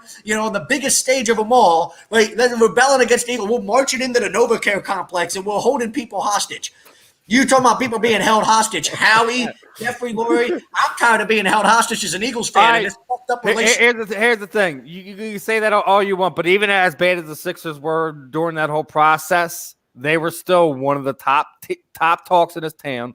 Stop distracting people from the fact that you have arguably at least at the best team in the Eastern Conference at the moment. That's great. I don't know. I guess it's one of those things that, if there's a train wreck or if there's like, a train flying down the track, which one would you rather watch? You could watch a beautiful love story over here, or you could watch the freaking tiger mauling the dude over here. Well, everyone's going to watch the freaking tiger mauling the dude. I get it. Yeah, I mean, that's almost where we're at right now. And I'm sorry, but Rudy came on and wanted to run his mouth about how good Jalen Hurts still is when we all watch Jalen Hurts could barely wipe his own ass, and we want to sit here and have this conversation about what the hell. Well, I mean, I agree with his point. We can't give him a full assessment on what he's played, but I know what my eyes say. I don't think he's the future. That's all I'm going to say. And I wouldn't be this fired up if we were talking about bringing Jacoby Brissett in as a backup or Tyrod Taylor in as a backup. Literally bringing Tyrod Taylor as the backup. I'd be like, oh, what a brilliant move this was. This is exactly who Jalen Hurts is. And we're hoping that maybe he can figure out how to be better than that guy, right? Holy shit. But instead we're going to trade for Nick fucking Foles. Shoot me. I want to be traded out of this fan base. I mean, that's how I think a lot of us feel right now, brother. It's how a lot of us feel. I made the joke earlier because somebody asked me that, I might quit. Somebody said they might quit Facebook if this whole Nick Foles thing goes through because they won't be able to deal with it. Wasn't that Chucksy? I said I might quit the Eagles. Forget about social media. I'm quitting the Eagles in general. I thought that was Chucksy. I thought that was Chucksy. I don't know whose post it was. I don't remember whose post it was. But yeah, there's a lot of us that seem to be on the same page with we're just going to fuck this Eagles fandom right now. There's no reason for me to watch and support this nonsense. Zero. All right. Well, our final segment here tonight, this afternoon, is brought to you by Specialized PhysicalTherapy.com. RD's our doc, make him your doc, Dr. Paul Vidal. Specialized Physical Therapy, LLC, 2 locations in Burlington, Cherry Hill. He's our doc. Now make him yours. SpecializedPhysicalTherapy.com. Waiting for Amber real quick here, but obviously I think Zach still has to get some venom out of him. I actually got, as we're waiting, I want to get your thoughts. No, Shash, you listen for once. Hush you. Like talking to your 8-year-old, Steven. No, I'm not. No, if it was my 8-year-old, it'd be way worse than that. Way worse than that. I don't hold back when it comes to him, man. Come on. No, but a lot of fun stuff has been going on this weekend. Obviously, got the UFC going on. Bare knuckle boxing was last night. Of course, everyone was hyping up Paige Van Zandt. Well, this little thing we had Britton Hart on earlier this month, and we kind of warned you guys that this was going to happen. That just don't run into the whole Paige Van Zandt hype train. That she let you know that she wasn't a great MMA fighter. She didn't have great boxing. She was going in there against a girl that knows how to throw her hands. Britton did her thing. We had Quentin Henry on. Great fight. He went in there against Chris Leben, and unfortunately, Chris did his thing, man. Chris is a freaking animal. He was made for bare knuckle boxing. If this sport was 10 years ago, he probably would have been the king of it for and ruled it with an iron fist for some time. See, now this is good stuff, Steven. This is the type of stuff we could talk about. Well, no, not to see the part that I so wish we would have been able to get our media credentials situated in time and you've been able to get off work. Because after Britton's fight, Jenny Savage ran into the cage and I guess wanted to kind of confront her to kind of set up a potential matchup for her because she's what was one of those names that was being thrown out there as a potential fight for that one. and obviously wanted to kind of steal some shine there. Britt dumped some water in there, water over her head, had some words to say to her as she's being escorted out of the cage ring last night. I mean, what else do we see? Dat Win captured the 135-pound title from Brutal Johnny Bedford last night. That was another fun fight. So, I mean, and, the who's who was out there last night for bare knuckle boxing. Obviously Shaquille O'Neal was there again. And, like I said, he's kind of been the unspoken godfather of combat sports behind the scenes for quite some time.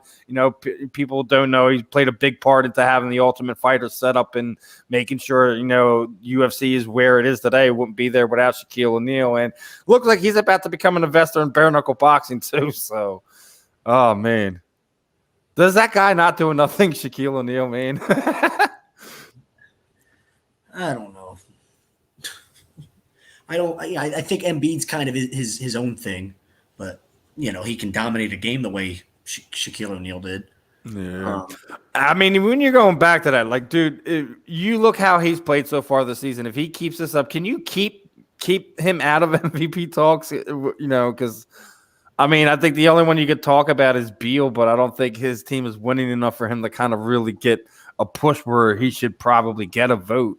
How many games will he end up playing down the stretch is always the issue. He's always finding a way to get banged up and get hurt and not play games down the stretch and things like that. So, he misses 2 weeks late. Say the same thing about Joe. We just had that too many heart attacks within a week of Joe getting walked to the locker room.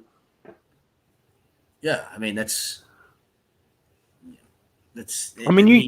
even though, like, I know they stumbled, here the last few games, and they haven't looked as great as they should, but they still beat the Lakers, and if they do take care of business tonight again against the Nets, regardless of another depleted team in the Nets, but you have to give them a consideration for that.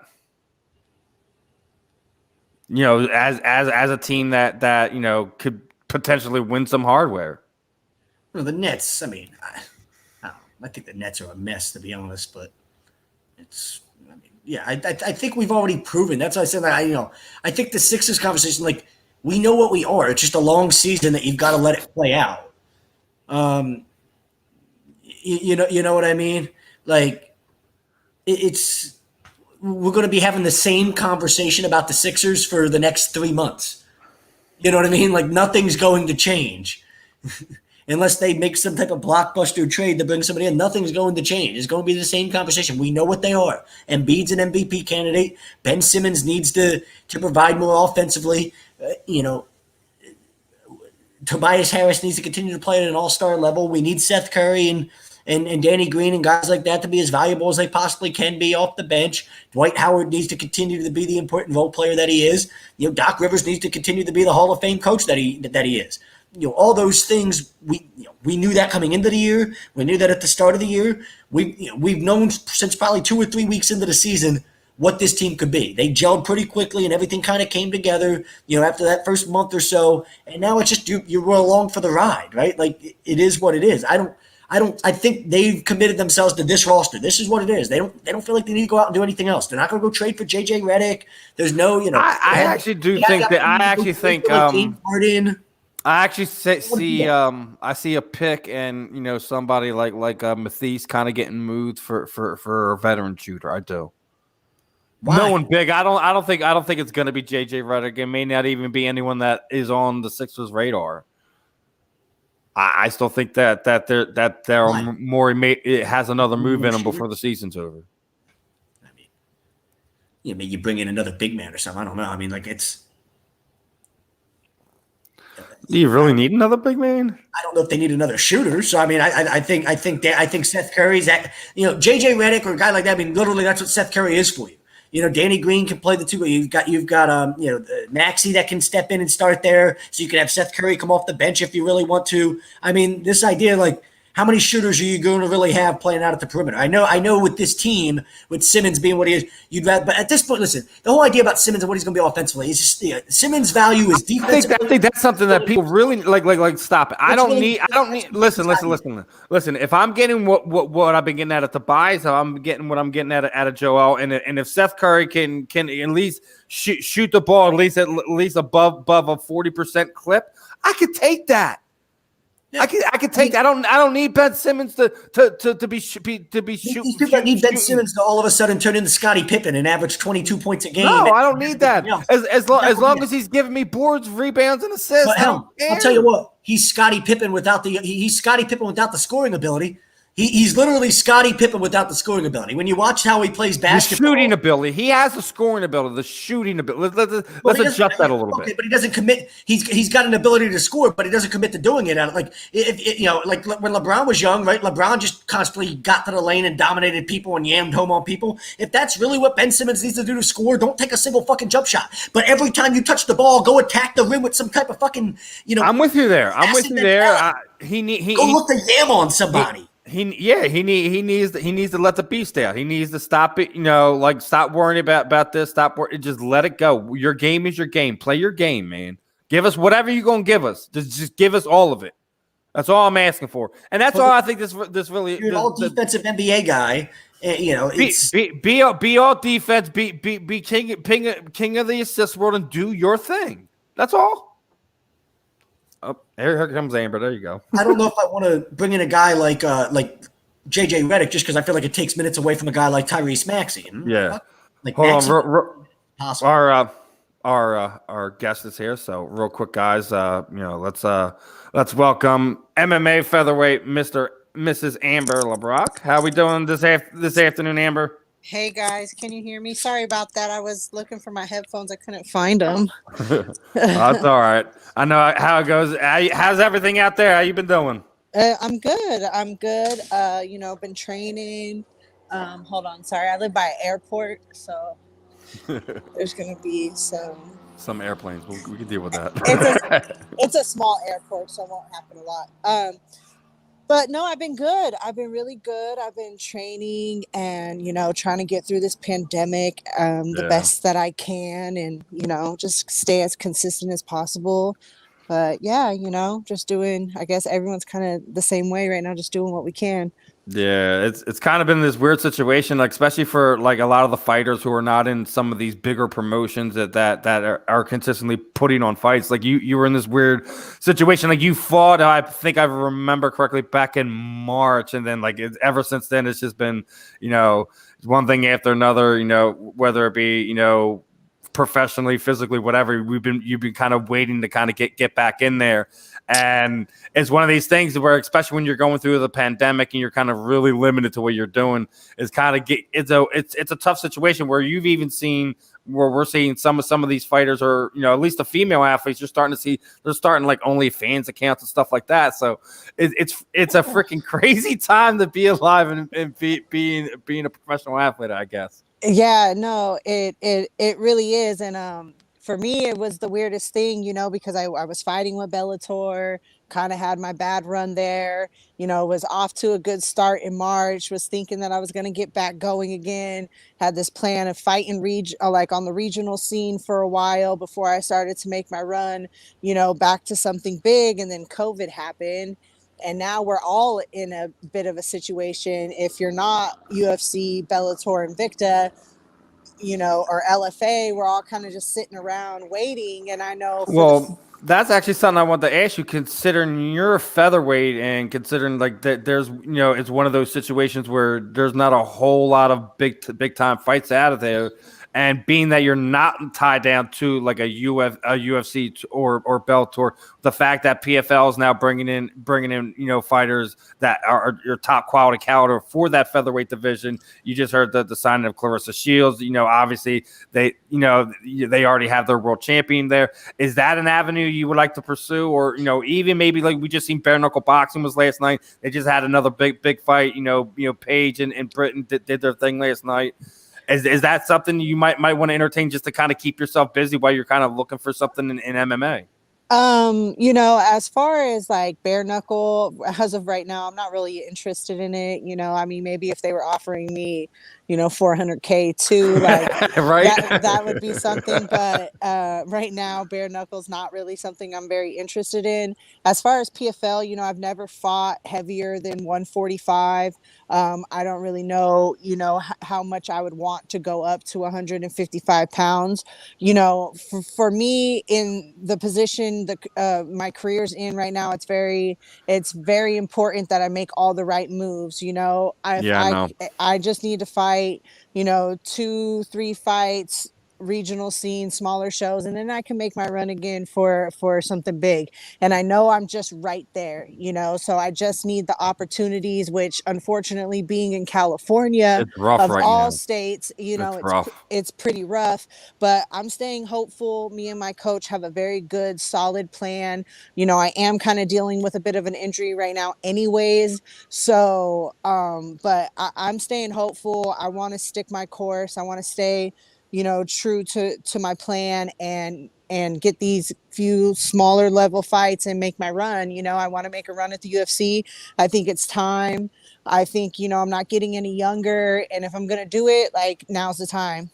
Now you're sitting there saying like Cali's kind of a hard thing. That do you ever thinking possibly trying to come out here to the East Coast to see if you could find something? You staying home. You ain't risking nothing right now. No, I mean, if it was a smaller fight, on the East Coast, I'd definitely take it. As far as me, like, I know a lot of people. No, I'm not saying relocate or anything like that. I was just talking about just fight general. Yeah. Oh, for sure. I wasn't talking about move. I was like, no way, I'm not leaving California. I don't care what nobody says about California. I'm not leaving. Well, man, I've been hearing a lot. Like I ain't tell anybody to do anything about anything. I just been hearing there's a mass exodus of people who don't want to be in that state anymore. That's all I know.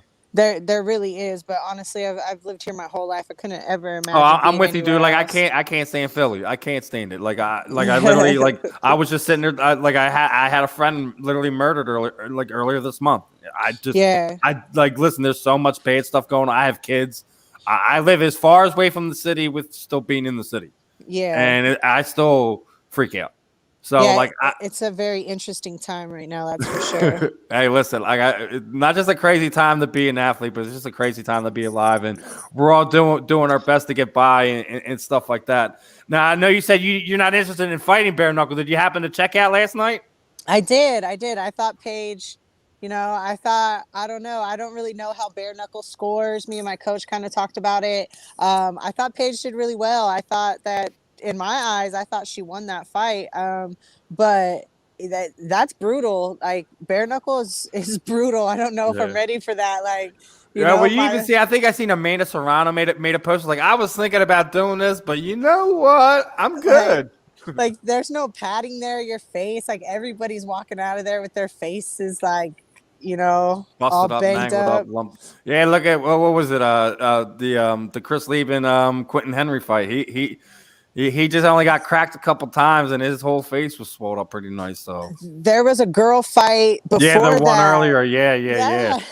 They both walked out of her there whole eye was closed. I like to fight, but I also like my face. And she's like, I'm young. I still got my face. I still haven't had kids yet. I still have to have this working for a little bit longer. A little bit at least, I guess still got some time left. I need my face. But yeah, I'm just trying to make it through this pandemic like everybody else. I'm ready to fight. I'm waiting to fight. I've been doing a lot of work on my mental. I've been doing a lot of work on my physical. And where I was in Belltor to where I am right now, I'm like not even the same person whatsoever in any part of my life. And I'm ready. I'm ready to make that run again. And it's something to me and you've talked a lot about over the years, like even back when you're an amateur, about that whole mental side of things, and just kind of going with what it taken. And you were already talking like rough going Belltor, obviously, mutual friend of ours. You wind up having a fight there with Jessica Borga there, and obviously didn't go how you wanted it a lot. Like I said, it's all about the flows of things. It sounds like you got everything lined up how you want it to go. You're just kind of waiting for that next chess piece to fall to kind of have a destination, who, where, when, and you'll be back at it again, right?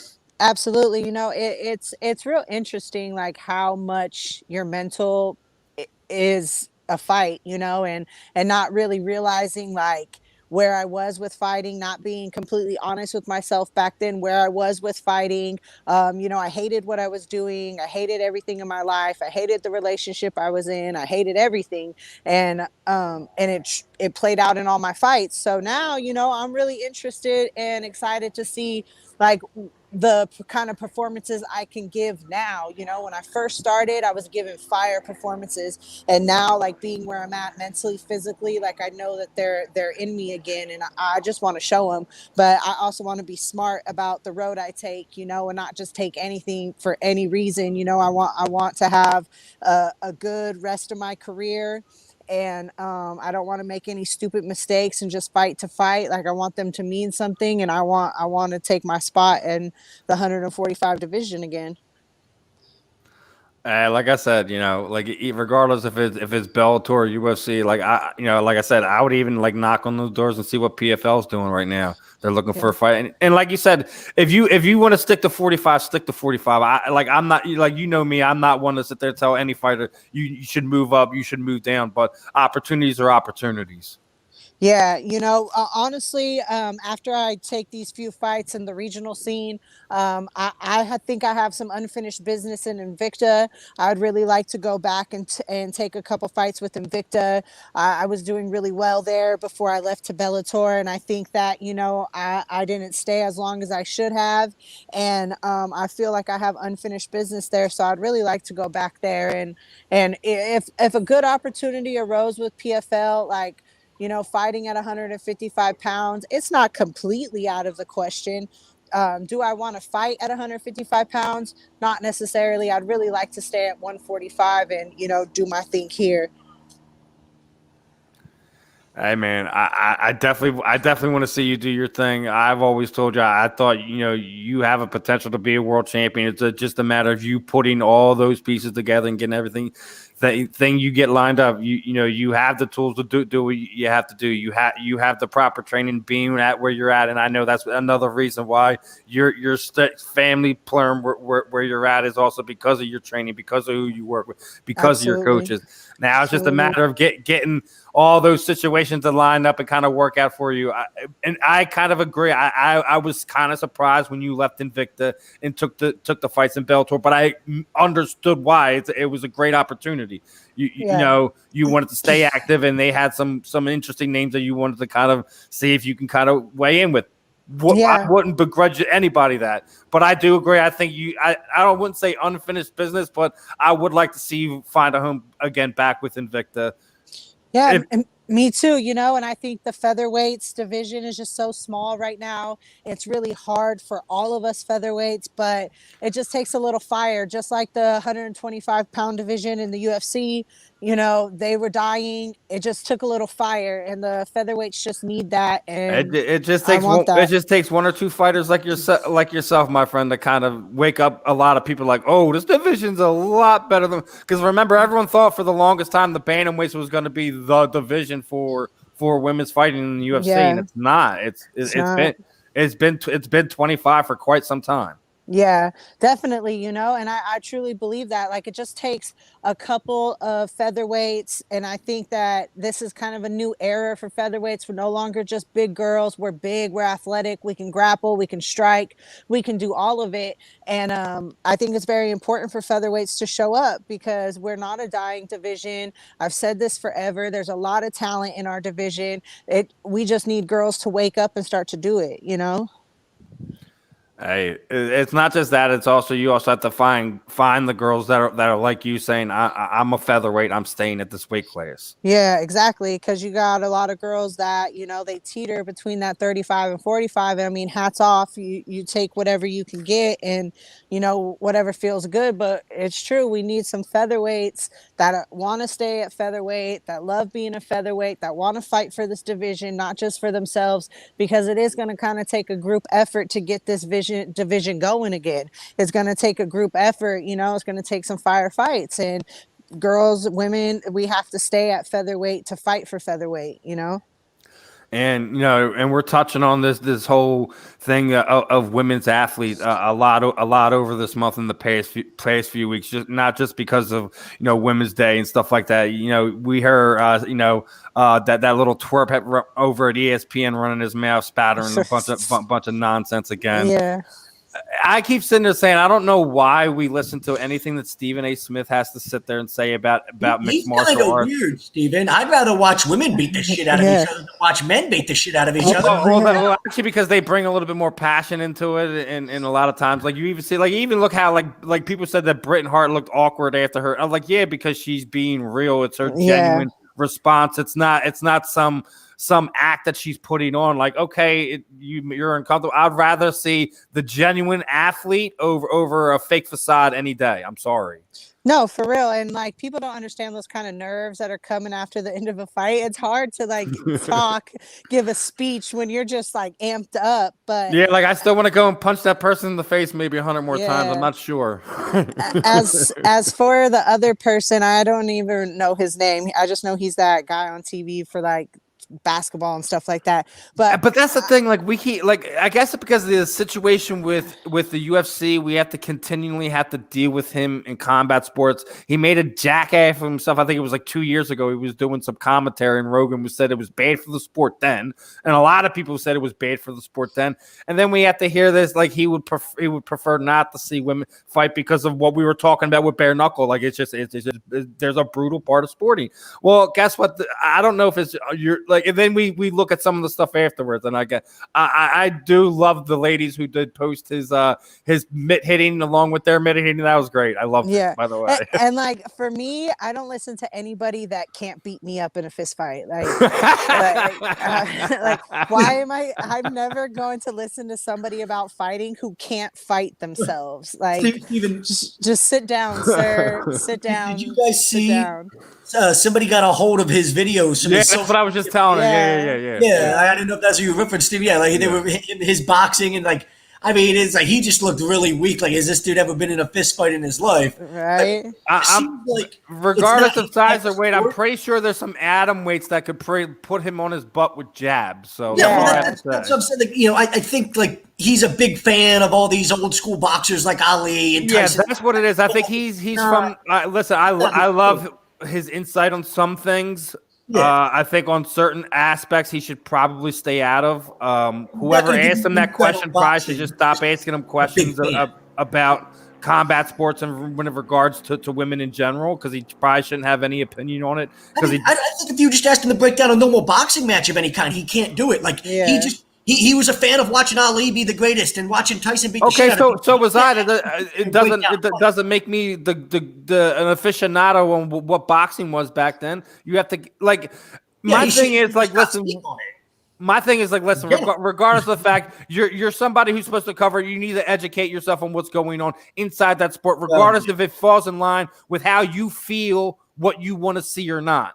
There's things that I don't want. I feel like I don't have to sit there and endure Tom Brady to another Super Bowl. But guess what? I'm going to have to stomach and deal with it because that's what's going on.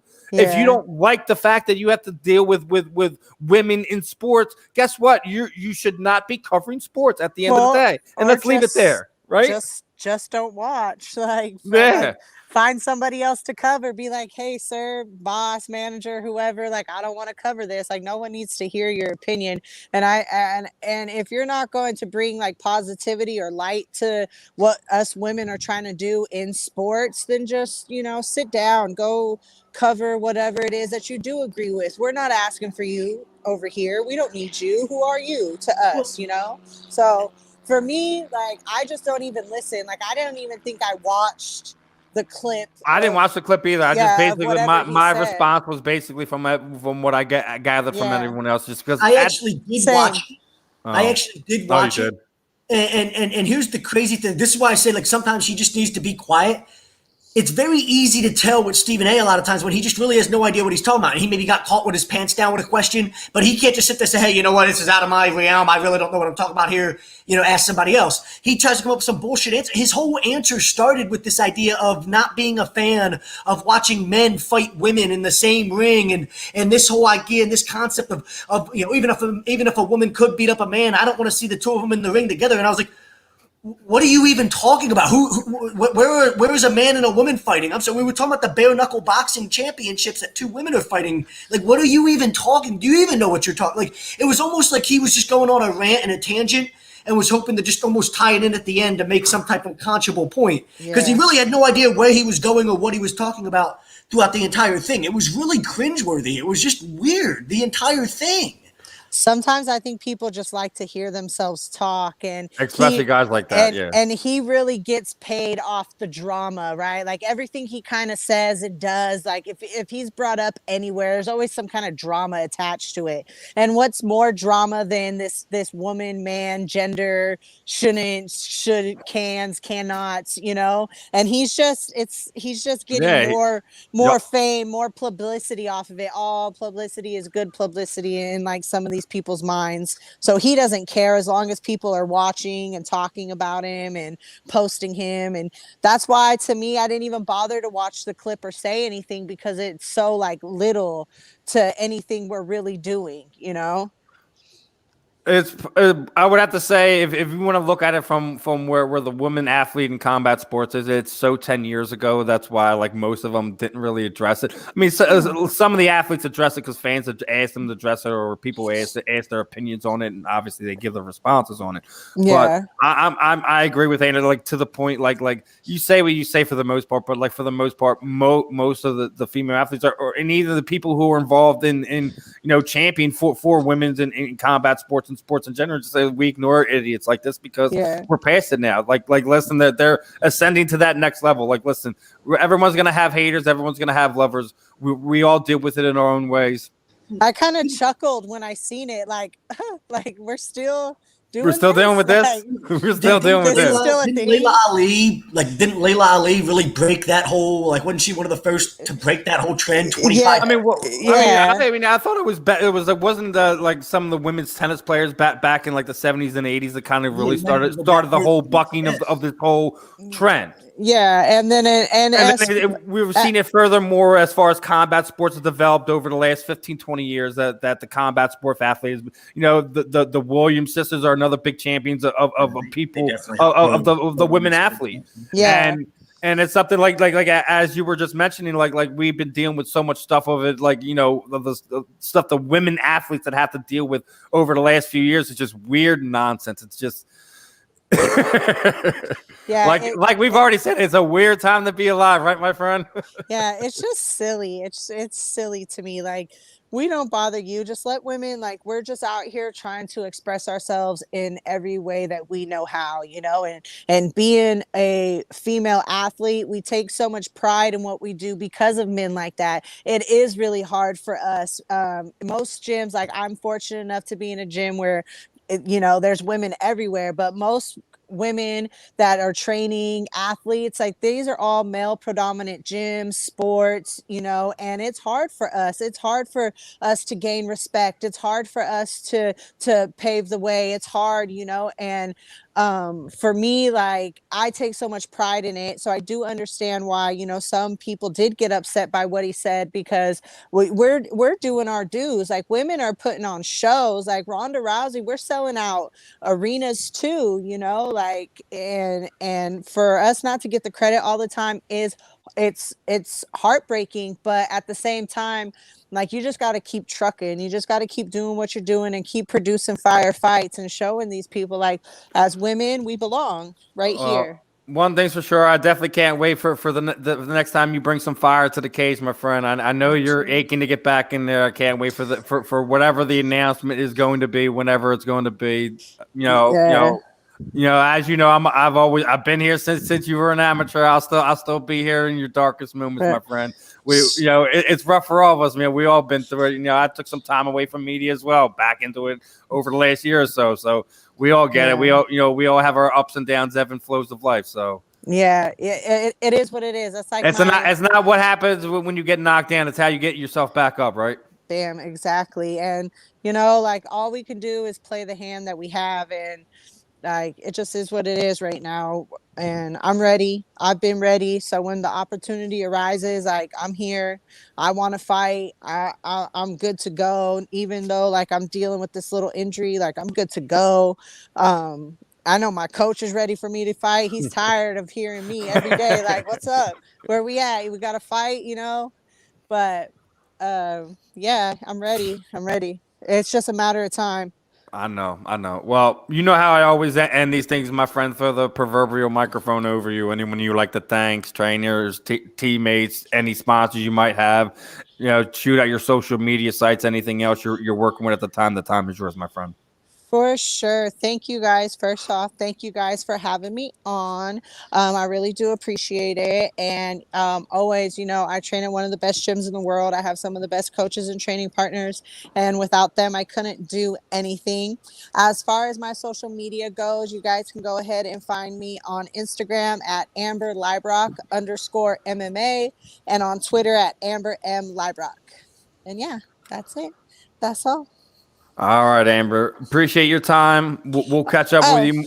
I forgot. I'm sorry. One more thing. And if you are in the California area, the Stockton, Sacramento, Redding area, shout out to my sponsor, Vibe California. They are a dispensary out here in California making waves. They sponsor me, a lot of athletes in these areas. So if anybody's out in California, make sure you guys check out Vibe California in Stockton, Redding, and Sacramento. Oh, there you go. Yeah, but for show some love to Amber's sponsor if you guys are out that way. Sure. This is how a lot of these athletes survive from fight to fight is the love they get from the sponsors. So. Hey, especially in these dark times, a lot of people have really had like a lot of solid sponsors in their corner, and you find out who the solid ones and who the fake ones now are, don't you? Absolutely. But thank you guys very much for having me on. I do. Oh, it's always a pleasure, Amber. I always told you, like I told you from back in the day, like I always be there for you guys no matter what. Like, listen, it doesn't matter if you guys got to fight, whatever. We'll always have something to talk about. So. For sure. Thank you guys. Have a good one. Catch up with you sometime. All right. Adios. Bye-bye. Bye-bye. That was MMA featherweight Amber Leibrock. Obviously, like I said, it's rough going for a lot of these fighters. Like we said, we've talked to a lot of athletes who've been have fights lined up, have things situated. She lives in a rough state, bro. A rough state. So, listen. It ain't all sunshines and rainbows for the professional sport athlete. And I guess right before we got on, Bryce hopped on. They were enjoying our little rant there. Yeah, I think he was talking about the little rant that I went on about when I was like, you know what? Because I'm tired. I'm tired of being positive. I don't want to be positive. I'm making the worst decision in He said franchise history. You want me to be positive about other things in this town.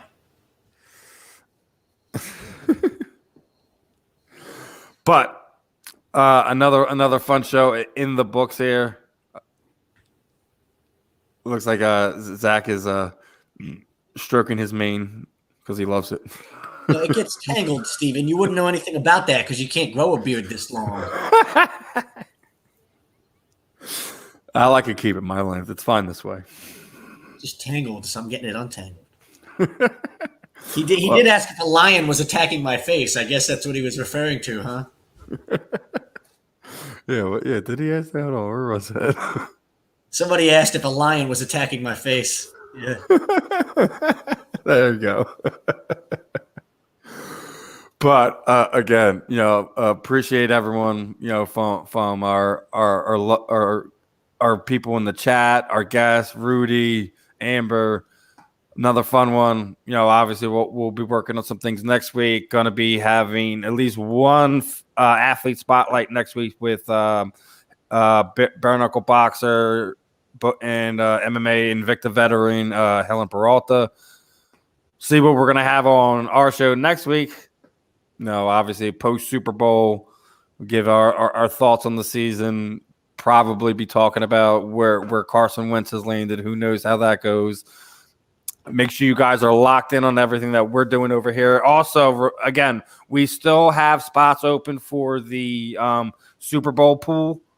And I did want to put it out there because obviously we've attached that to helping out our friends over there at All Campus. Anyone who's been on here on the HUD platform knows that they've had a fire. I think it was last Friday. Pretty much messed up everything. There is a GoFundMe. We had the Super Bowl block pool, but I'm going to put it out there. Anyone who either DMs me a screenshot of either you've donated to the GoFundMe today or you've entered into the block pool between today and tomorrow before everything closes off, I'm gonna raffle off one of my giveaways. I'll probably do the Jim Everett jersey since we just gave out the Paz glove, which I'll be sending out to Don either tonight or tomorrow. So guys, please make sure you guys are checking that out. And again, this was another good one. I'm Steve. He's Zach. We'll see you guys next week.